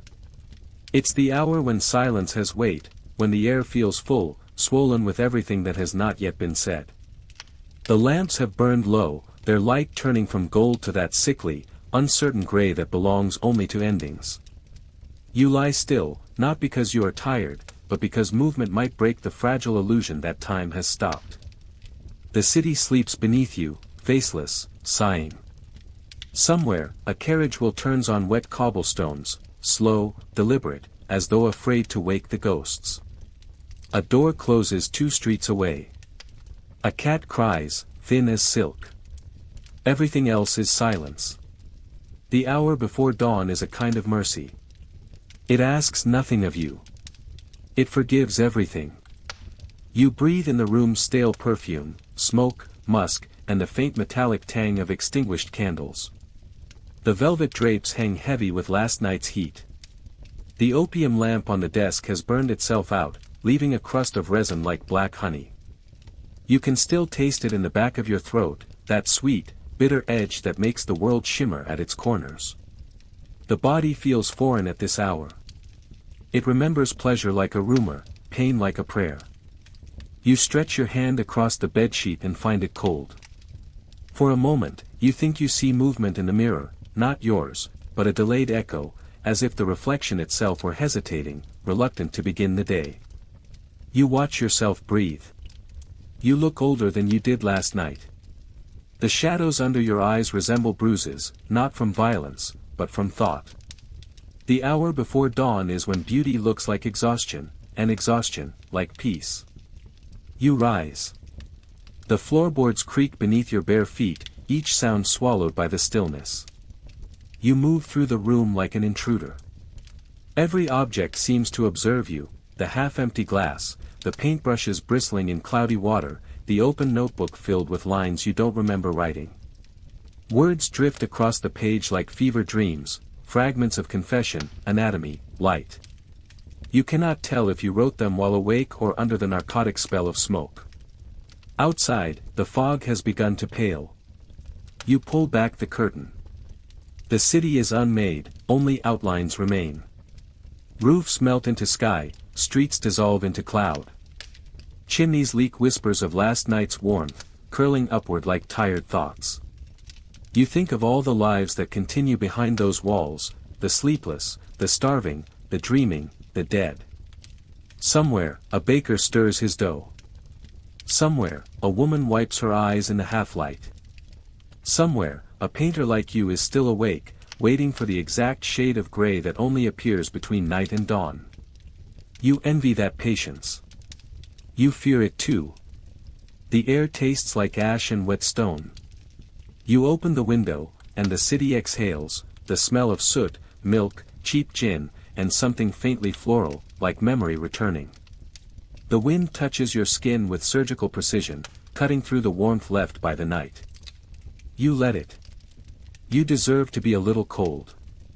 In the hour before dawn, everything feels reversible: guilt, love, decay. The world has not yet chosen its face for the day. For a brief moment, it is possible to believe you might begin again, unburdened by the beauty you've destroyed or the dreams you've stolen. But then, inevitably, the first bird sings. One note, then another. The spell begins to crack. You close your eyes and imagine the city as it will be an hour from now, awake, loud, demanding. Men will rush toward offices, women will sweep doorsteps, carts will rattle with bread and coal. The smell of the morning will replace the perfume of the night, and all the small, elegant sins will vanish under the sharp scent of daylight. You think of the women who dream in perfume, still sleeping under silken covers, their faces pressed into pillows soaked in amber and opium. You wonder what they see when they dream, if their visions, too, begin to fade as the birds start to sing. The hour before dawn is their hour too, the last quiet before illusion becomes daylight again. You light a candle. Its flame flickers weakly, as though reluctant to join the new day. The wax smells faintly of honey and dust. You set your pen to paper and try to write, but the ink bleeds too easily, the words feel too fragile. You cross them out before they dry. You realize, with a dull kind of amusement, that creation and forgetting are the same act: one stains the soul, the other cleans it. Both leave marks. The opium pipe glints beside the notebook, its mouth dark with residue. You consider it for a moment, not with craving, but with gratitude. It has been your confessor, your muse, your undoing. You pick it up, turn it in your hand, feel the smoothness of its age. 1,000 midnights live inside it. You set it down again, gently, as if it were a sleeping animal. Dawn presses closer now. You can feel it, heavy and pale, just beyond the horizon. The light creeps across the rooftops like something ashamed of being seen.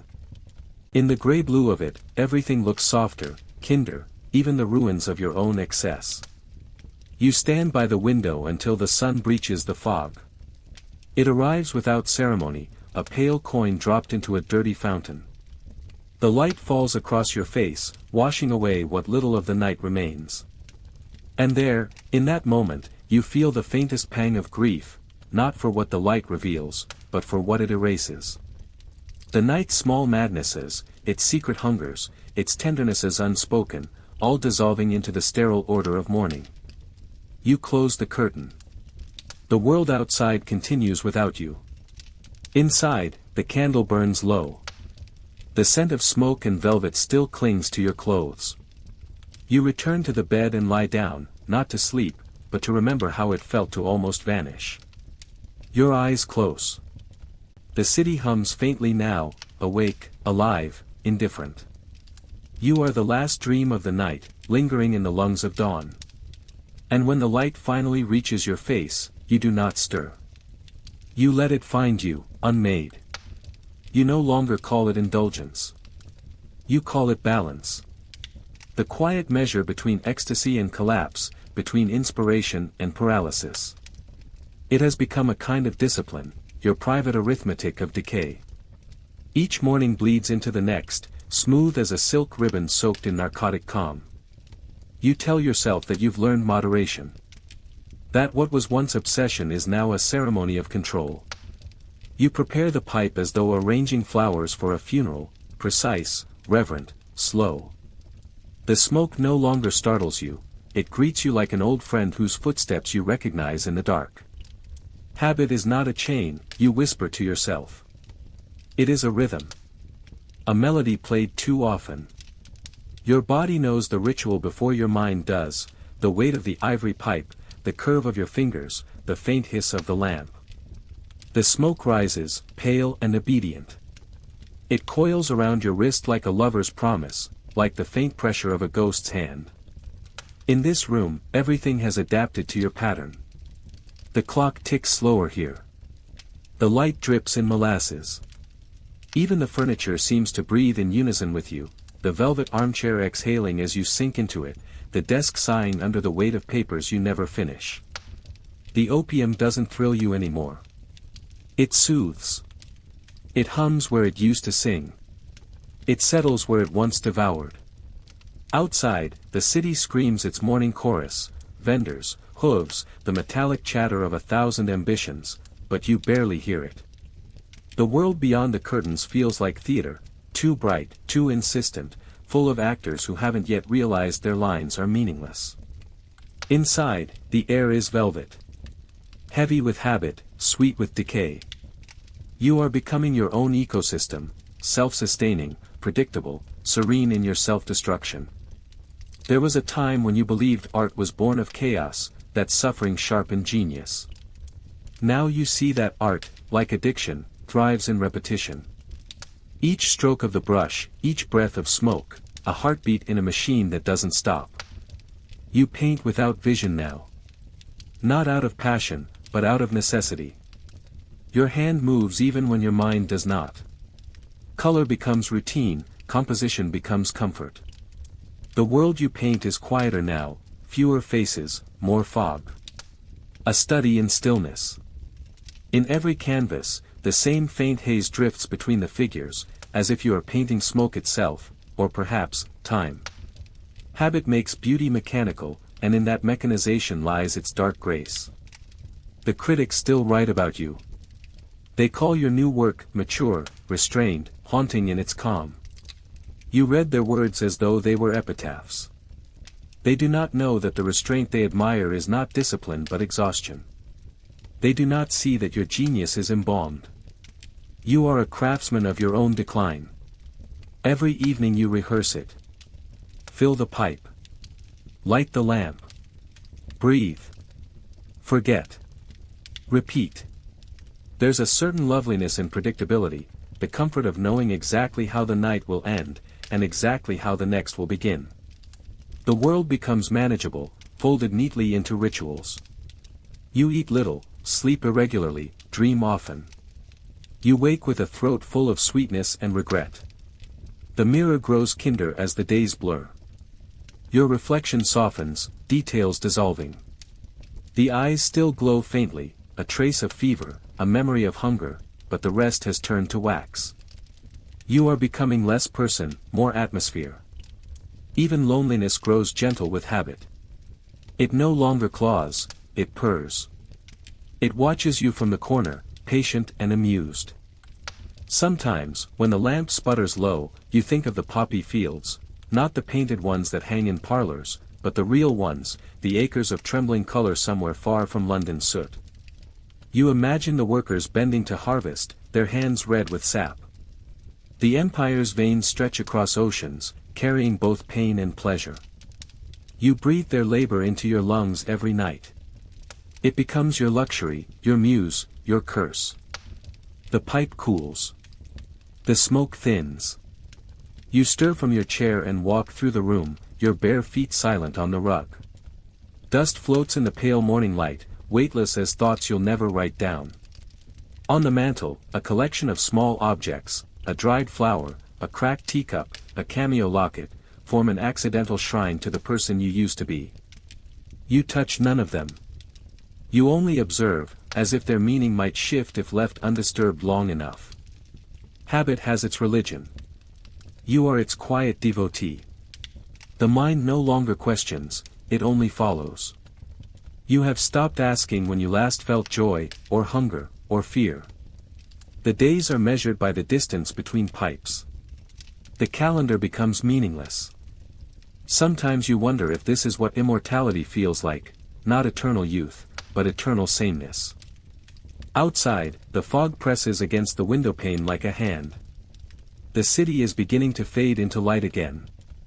You think of all those moving bodies, their urgency, their noise, their breath visible in the cold air. You envy their motion, but not enough to join them. You've learned the art of staying still. The lamp flickers again. The scent deepens, amber, resin, and faint metal. You close your eyes and drift somewhere between presence and absence. Thoughts unspool. Time hums like a lullaby. It occurs to you that habit, more than opium, is what keeps you alive. Habit is the quiet engine of existence. It dulls both joy and pain into manageable texture. It teaches you to live without living too much. And isn't that what the world demands? A graceful endurance. A poised decay. You smile faintly at the thought, a humor too soft to reach your eyes. There will be no epiphany, no awakening. You know this. You accepted it long ago. You will continue as you always have, smoke, breathe, paint, forget. The ritual is the point. The repetition, the rhythm, it is the song you hum beneath your breath while the world turns to noise. You are a creature of routine now. A scholar of the ordinary ecstasy. The architect of your own slow disappearance. And in that, there is a strange kind of peace. You inhale once more. The smoke enters like silk, leaves like prayer. It curls around the edges of your vision, softens the corners of thought. You exhale. The world fades. Habit holds you, tender, poisonous, perfect. And the day begins again.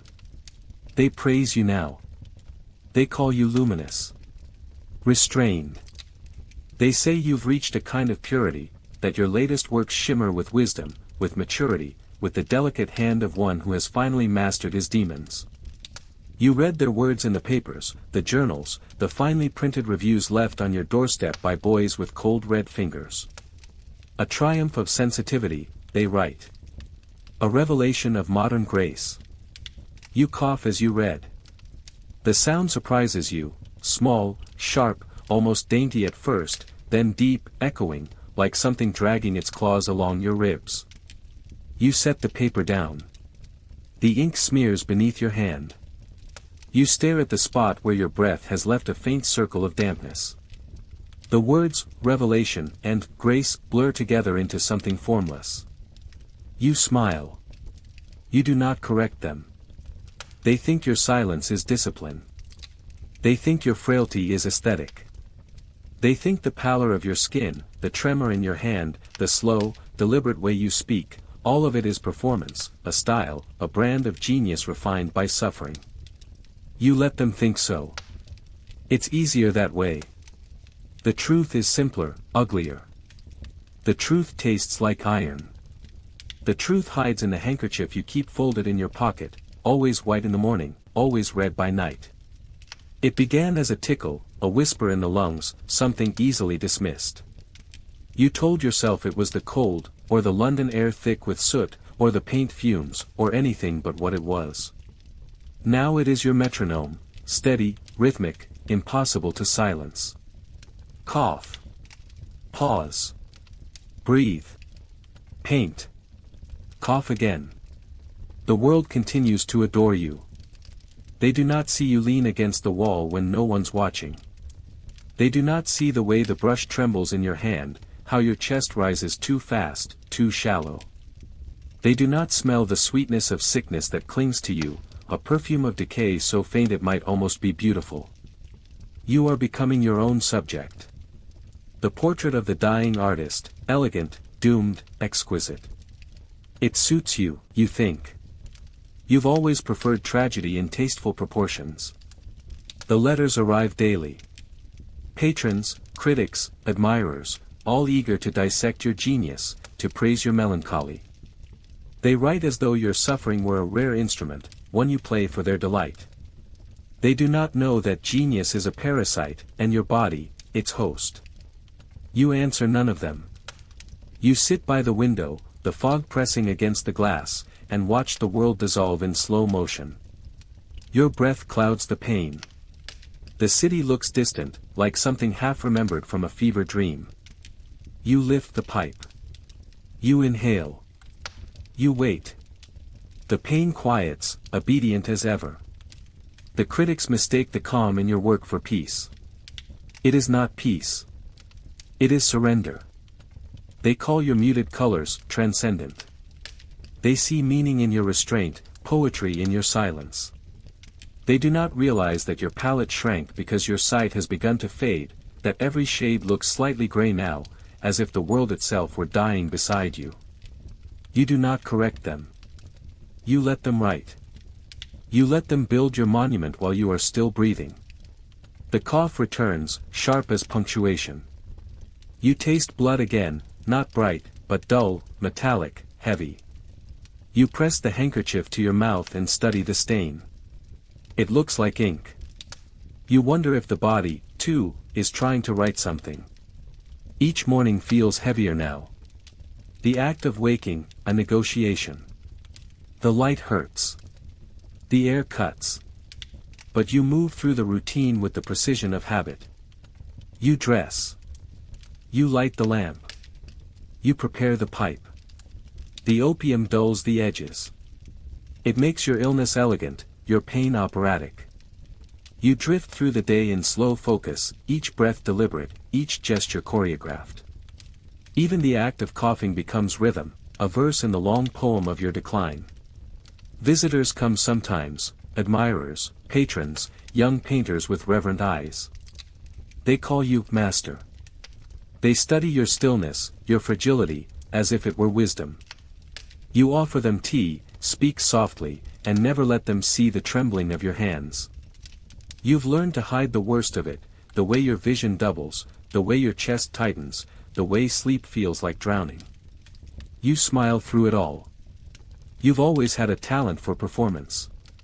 They will remember you, you think, as the artist who suffered beautifully. Outside, the city continues its ceaseless noise, the same cries, the same bells, the same horses dragging the same burdens. London doesn't notice you're fading. The world never does. It will keep spinning long after you've turned to dust. You cough again. The lamp flickers. The smell of burnt resin fills the air. You paint anyway. The brush touches canvas. The motion feels automatic, as if your body is painting without you. The colors blur together into something you don't recognize, muted ochre, faint ivory, the gray of old lungs. You realize, dimly, that you are painting absence. The critics will adore it. They'll say you've captured the ineffable melancholy of the human condition. They'll hang it in galleries. They'll weep at its restraint. They'll never know it was simply fatigue, the hand refusing to lift, the breath too short to finish what it began. The lamp burns low.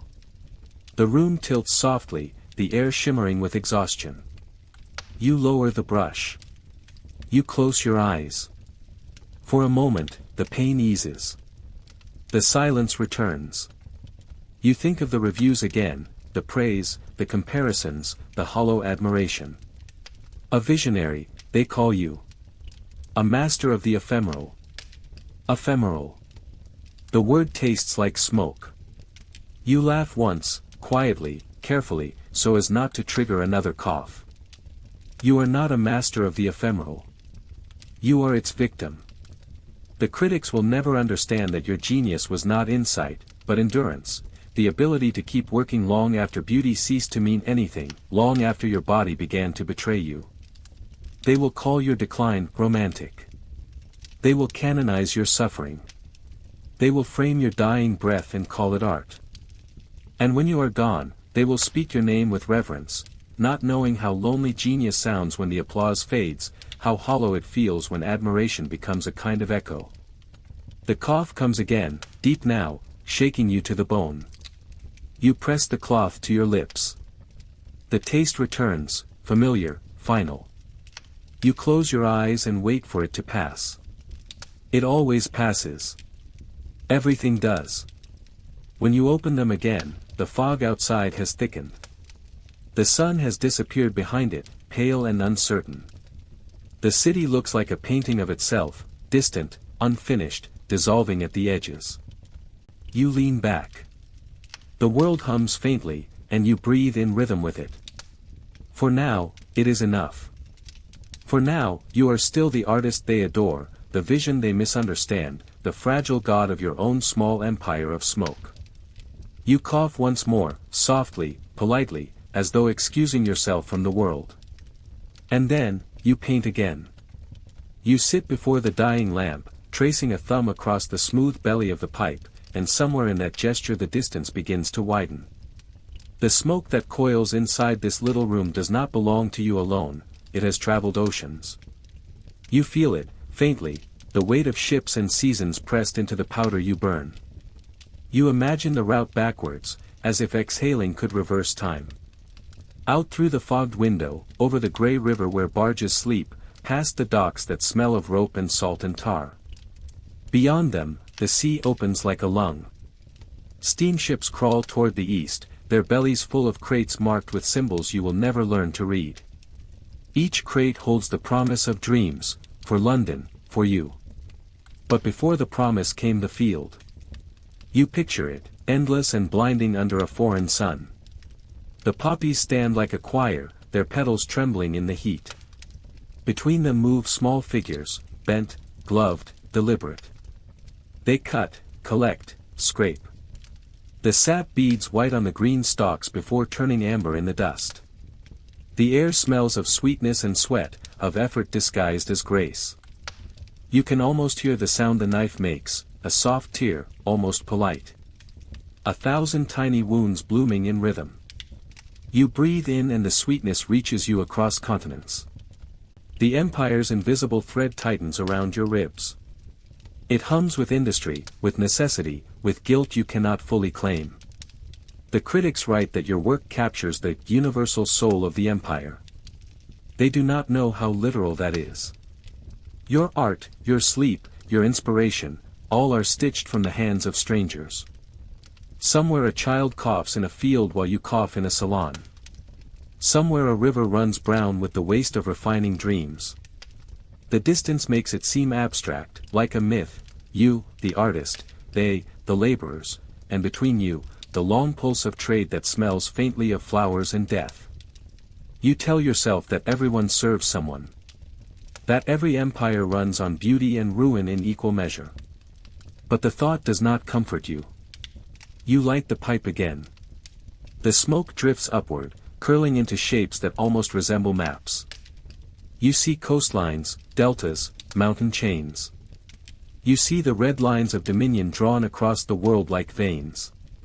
The room sways. The walls expand. You feel yourself dissolving into the geography of your dependence. Each inhalation becomes an act of conquest, each exhalation, a surrender. The lamp sputters. The room flickers between here and elsewhere.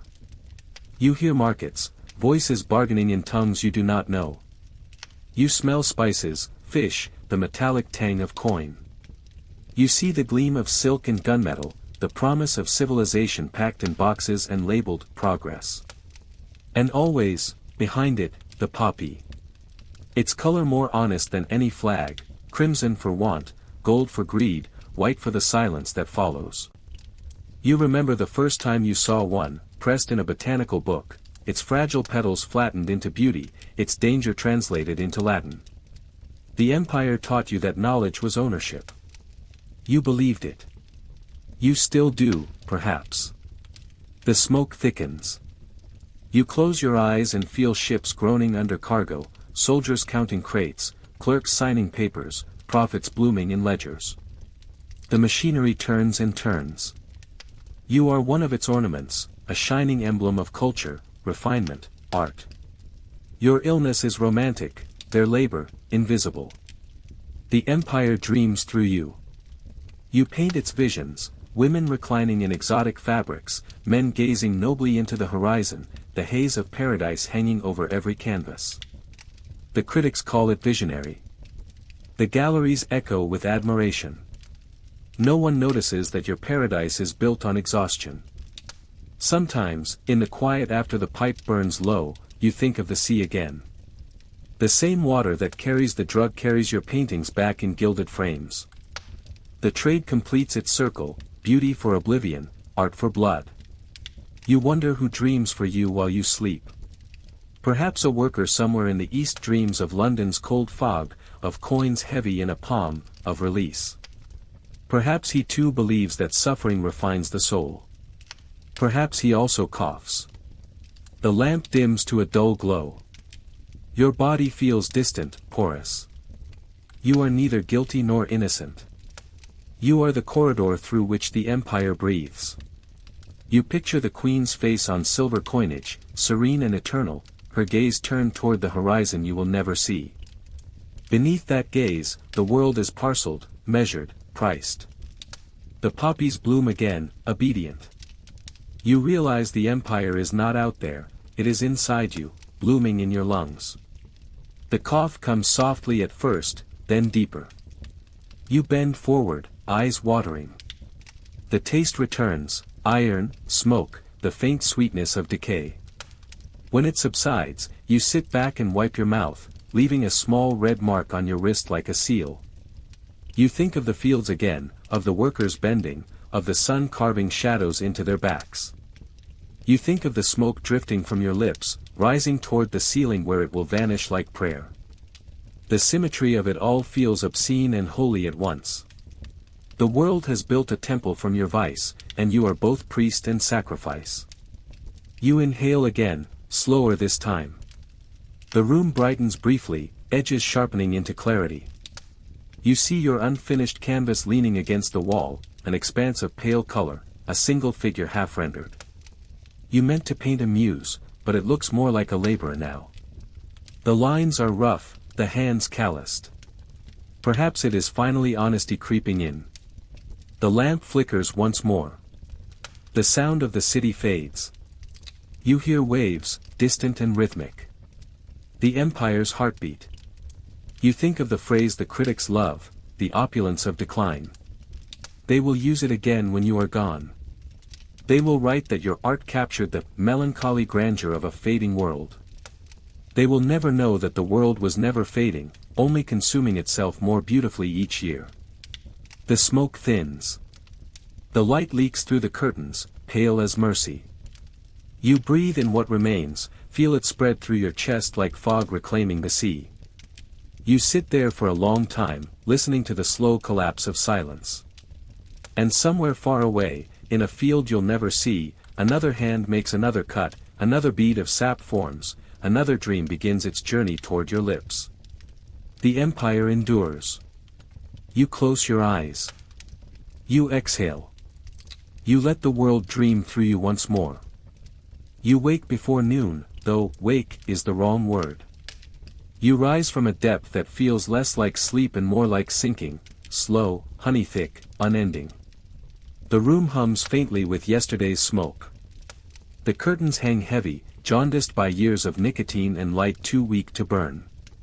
Everything smells faintly of something sweet gone sour, rotting roses, last night's pipe, your own breath.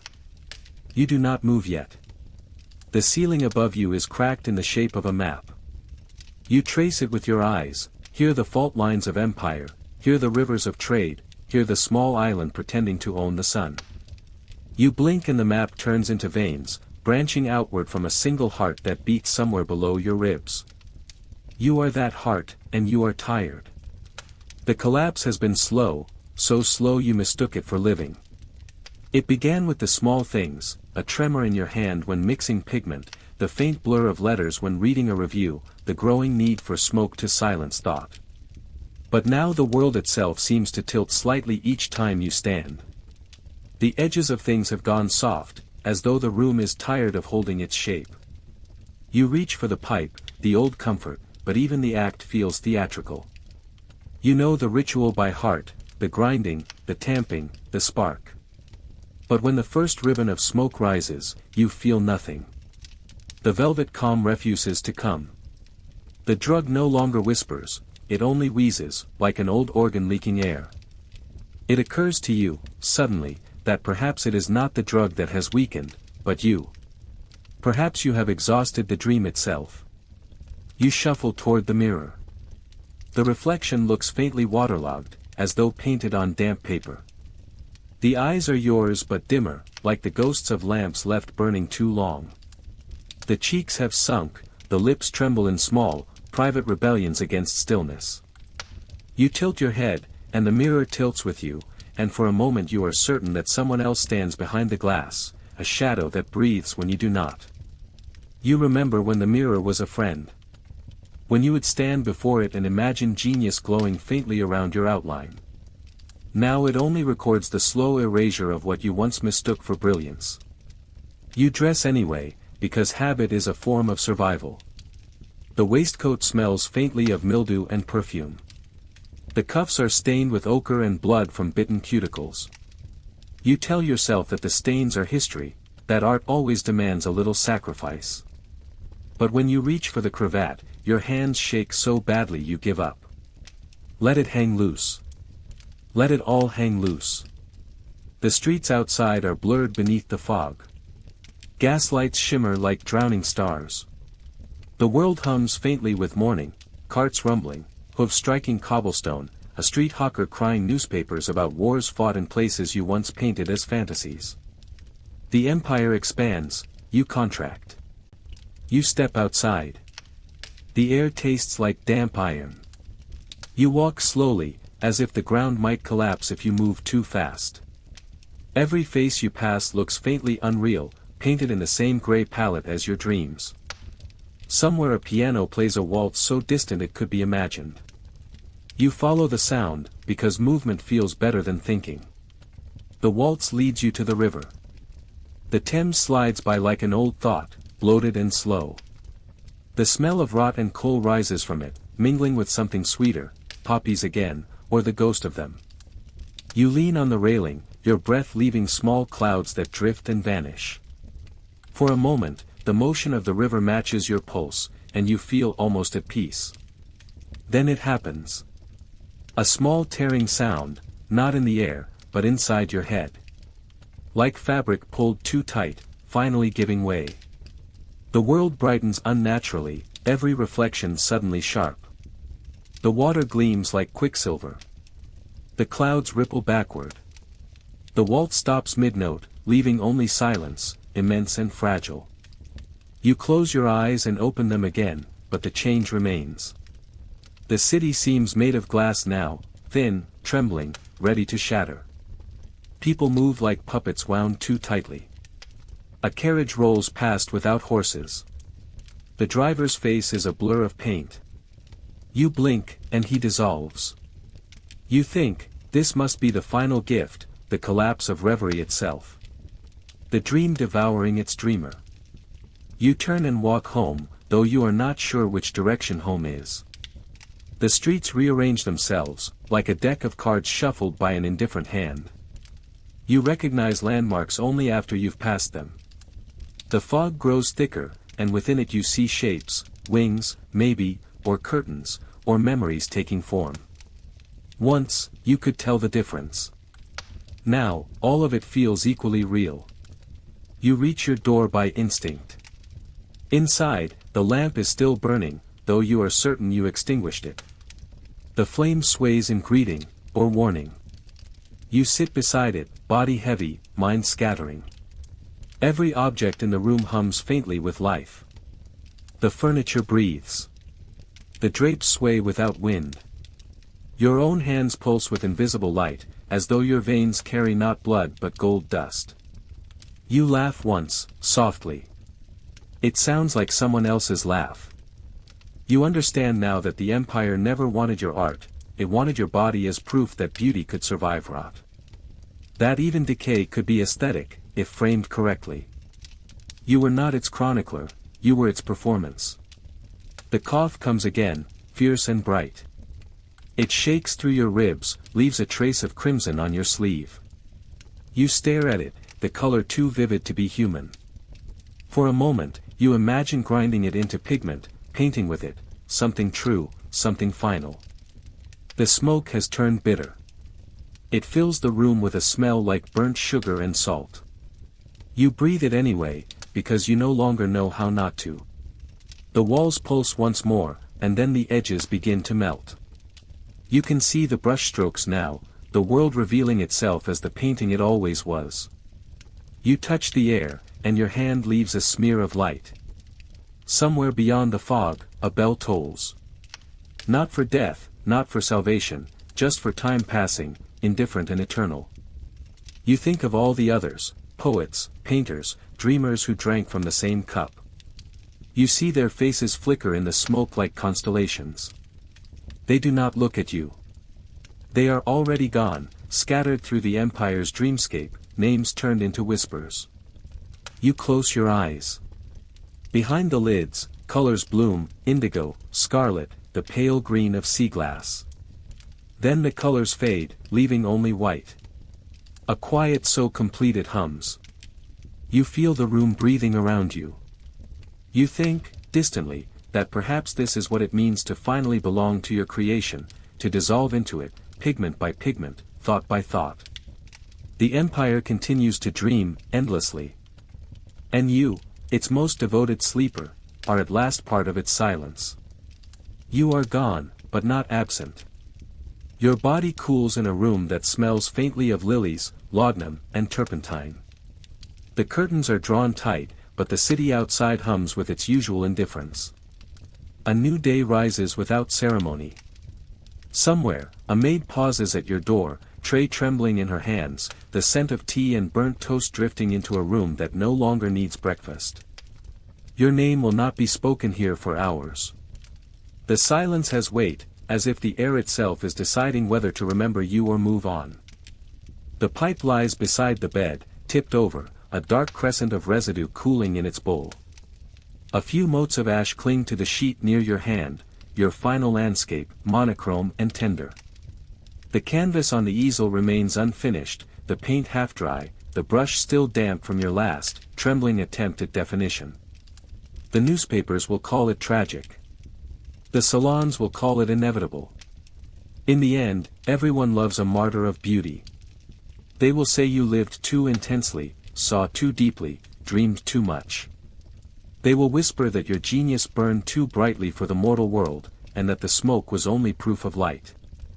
What they will not say, what they cannot, is that your genius had long ago soured into habit, that you were less prophet than prisoner of your own routine. Still, they will come to see you. They always do. First the doctor, pale and perfunctory, his pen scratching out the word consumption with a kind of weary relief, the Empire's most fashionable death. Then the landlord, then the critics, then the curious. One will pocket your pipe. Another will cut a lock of your hair, wrap it in ribbon, and sell it quietly to a collector who once shook your hand and now claims to have understood your soul. The art dealers will arrive next, wearing gloves softer than apology. They will lift the paintings with reverence, speak in hushed tones about preservation and posterity, while calculating what grief is worth per square inch. And outside, the fog thickens, as if the city itself is exhaling you. A week later, your name blooms again in print. The painter of reverie, they call you now. The posthumous title sounds clean, untainted by the long hours of wheezing, the tremors, the debt. Your death has polished you. In absence, your flaws become style, your decline, a myth. The exhibition opens in spring. The walls are white, the frames gold. Your canvases hang in quiet rows, each one humming faintly with the smoke that shaped them. The visitors drift from one to another, murmuring in that particular tone of people who mistake melancholy for meaning. They tilt their heads, sigh, and declare that you captured the ephemeral tragedy of the age. They are not wrong, though they forget they are the age. A critic you once despised writes the definitive review. A visionary lost too soon, he says. The opium was not his vice but his muse. The words glide across the page like perfume, flattering, heavy, narcotic. He does not know that the muse had long ago turned against you, that each painting was less revelation than relapse. Still, the myth grows. It feeds the living. Students sketch your face from a photograph. Poets invoke your name when their own verses fail. Lovers whisper of you after midnight, certain they would have understood you, saved you, softened the fall. No one remembers the smell of your sickness. No one remembers the quiet panic between doses, or the way your hands sometimes shook too violently to hold a brush. You have become pure symbol, distilled, marketable, safe. Even the Empire adopts you. Your image appears in pamphlets celebrating the nation's artistic triumphs. They omit the fields, the poppies, the hands that harvested your visions. You are no longer a man made of bone and longing, you are an emblem of refinement, a ghost polished for export. It is strange, how quickly beauty digests its own dead. At the exhibition, a young woman lingers before your final work, the unfinished one, the one you could not complete. The figure on the canvas seems to shimmer under the gallery light, half mortal, half halo. She stands there for nearly an hour, her face unreadable. Then, softly, she begins to weep. No one asks why. Perhaps she does not know herself. Perhaps she only senses that the painting is not about art at all, but about exhaustion, the quiet collapse of wanting too much from beauty, from sleep, from life. Perhaps she sees herself reflected in the half-rendered eyes of your muse. Later, she will buy a small print of it, hang it above her bed, and stare at it each night until she too begins to dream in colors not her own. This is the aftertaste of genius, to linger not in memory, but in imitation. To haunt the gestures of the living. You drift through the city now, bodiless, a fog among fog. You see your name glowing in shop windows, printed on catalogs, whispered by those who never met you. You hover over parlors where your paintings hang above mantels, admired between sips of tea. You watch the smoke curl upward from a dozen new pipes, each user thinking themselves daring, romantic, inspired, and you want to warn them that it is not inspiration that waits at the bottom of the bowl, but forgetting. But the dead do not warn. They watch. You pass by one of your old friends, older now, paler. He leans over a fresh canvas, trying to catch what you once caught, the way light bends between hallucination and hope. His hand trembles. The same tremor. The same hunger. The same empire in his lungs. And you realize then that the dream never ends, it only changes hosts. The art, the smoke, the fever, they outlive you because they never belonged to you. You were only the vessel, the passing mouth that gave the illusion of genius to something much larger, much older, endlessly hungry. The world continues. The critics move on. Your name settles into the textbooks, reduced to italics and adjectives. The pipe passes from hand to hand, its smell lingering like a half-remembered sin. And somewhere, a new artist wakes before dawn, breathes in the fog, and wonders what brilliance might cost. You would tell them, if only you still remembered the words. But there are no words now, only the soft aftertaste of smoke, of fame, of forgetting. The taste clings to the city's throat. It seeps into its paintings, its poetry, its air. And so the dream continues, half sweet, half sick. You dissolve into it completely, as all beautiful things must. No death, only diffusion. No end, only echo. You have become what you always sought. A reverie no one can wake from.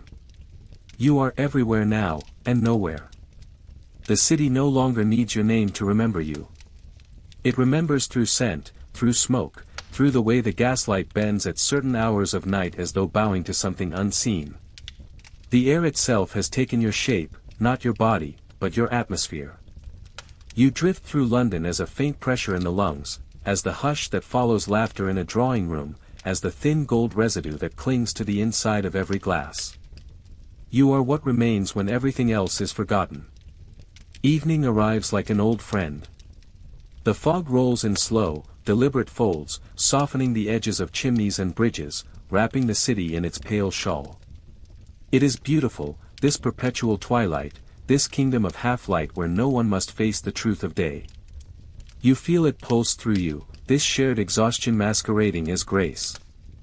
The streets gleam with wet cobblestone, each reflecting a world that exists only for a heartbeat before dissolving beneath a passing boot. You move through it without feet. The river murmurs below, the eternal artery of empire, carrying with it the silt of dreams, the ashes of the centuries' illusions.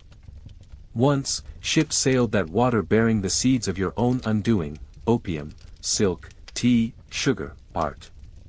Now the same river carries your reflection, stretched thin, unbroken, indistinguishable from the fog.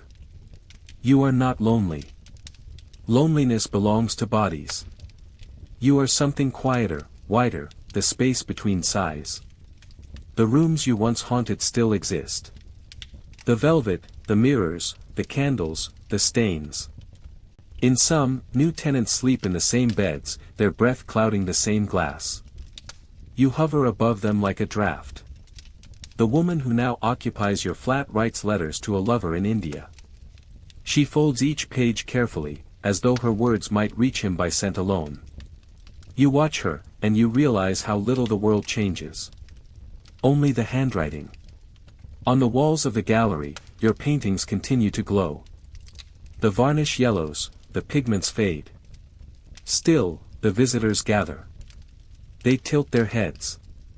They whisper the same words: genius, melancholy, vision. The guards doze. The floor creaks under polite shoes.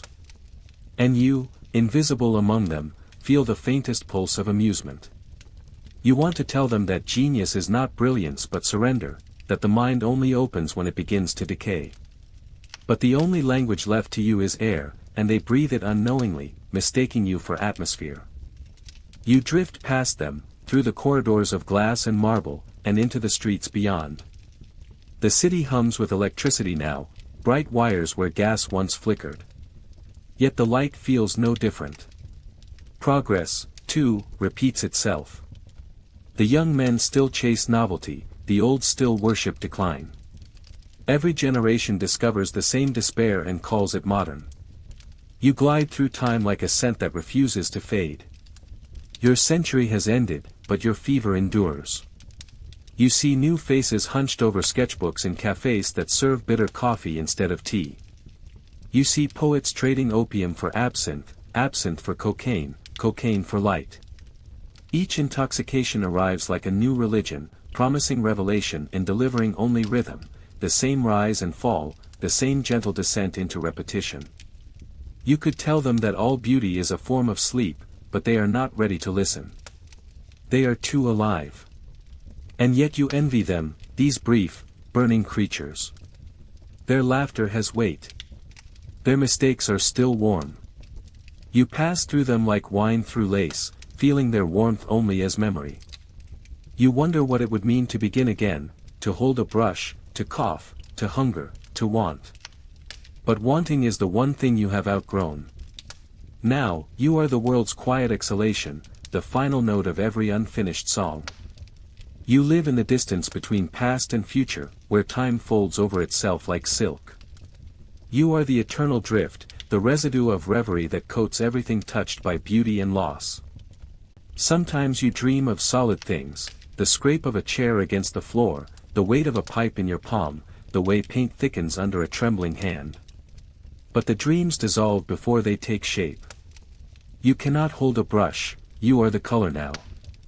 You are spread thin across the air, a film of brightness, a suggestion of scent. You are what remains when the art forgets the artist. Still, the empire dreams. It dreams through machines now, through wires and waves. It dreams of progress, of perfection, of peace. And you feel it moving, that same restless hunger, polished but unchanged. The same desire to conquer time, to turn life into ornament. You drift above it all, the eternal spectator. The river glints below, carrying the reflection of neon instead of gaslight. The factories hum a higher pitch, but the smoke is the same color. The opium fields are gone, but the poppy remains, red as guilt, red as empire, red as love. Everything repeats. You wonder if anyone will ever notice the pattern, how the world trades one dream for another, one poison for its successor, always calling the new thing progress. You think perhaps the only real progress is learning how to vanish gracefully. And you have. You float above the city now, higher and higher, until even the fog thins. From here, London looks almost holy, a congregation of lights flickering like votive candles.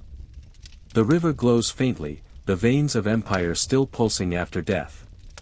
You drift higher, past sound, past breath, past meaning. The air becomes cold and clear. The stars above shimmer like tiny mirrors, each reflecting a version of you, the man, the myth, the smoke, the silence. You recognize none of them, and that, finally, feels right. Below, the city exhales. The fog folds itself back into the streets, into the river, into the lungs of the living. Somewhere, a painter dreams of color. Somewhere, a hand reaches for the pipe, thinking it will bring clarity, not forgetting. The circle begins again. You feel yourself thinning into the air's rhythm, the pulse of the world slowing to match your own absence. Every inhale of the city carries a trace of you. Every exhale releases you further. You are not remembered, you are inhaled. And so, at last, you become what you were always painting toward, not fame, not beauty, not immortality, but this, the quiet, continuous drift between being and being forgotten. The empire sleeps. The art fades. The smoke rises. And you. You dissolve into it, endlessly, effortlessly. The final breath of a century. That never truly woke.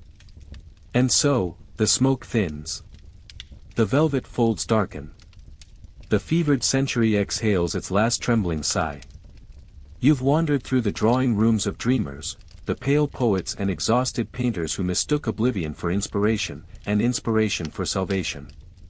You've watched their visions bloom and wither, like flowers pressed between the pages of a diary that nobody opens anymore. The empire still stands, of course. Its ghosts live on, in museums, in poems, in quiet addictions that never quite went away. The opium dens are gone, but their lullaby remains, a soft hum beneath modern life, whispering that maybe genius is supposed to hurt. But you survived the night. Your heartbeat has slowed to the same tempo as a Victorian clock, steady, distant, slightly melancholic. The lamplight behind your eyelids has dimmed. The air smells of rain and dust and a faint trace of something sweet that might once have been art, or might have been laudanum. Perhaps you feel it too, that strange ache, that small and glittering hunger the Victorians left behind. The need to make something beautiful, even if it ruins you a little. To turn pain into poetry. To sip from the same bottle and tell yourself it's medicine. If you've reached this far, thank you for drifting with me. Before you vanish completely into sleep, remember to like the video if the story kept you company, and subscribe if you'd like to wander through more forgotten worlds together. Tell me in the comments where you're listening from, the city, the hour, the dream you're slipping toward. It's oddly comforting, seeing the map light up with strangers who can't sleep.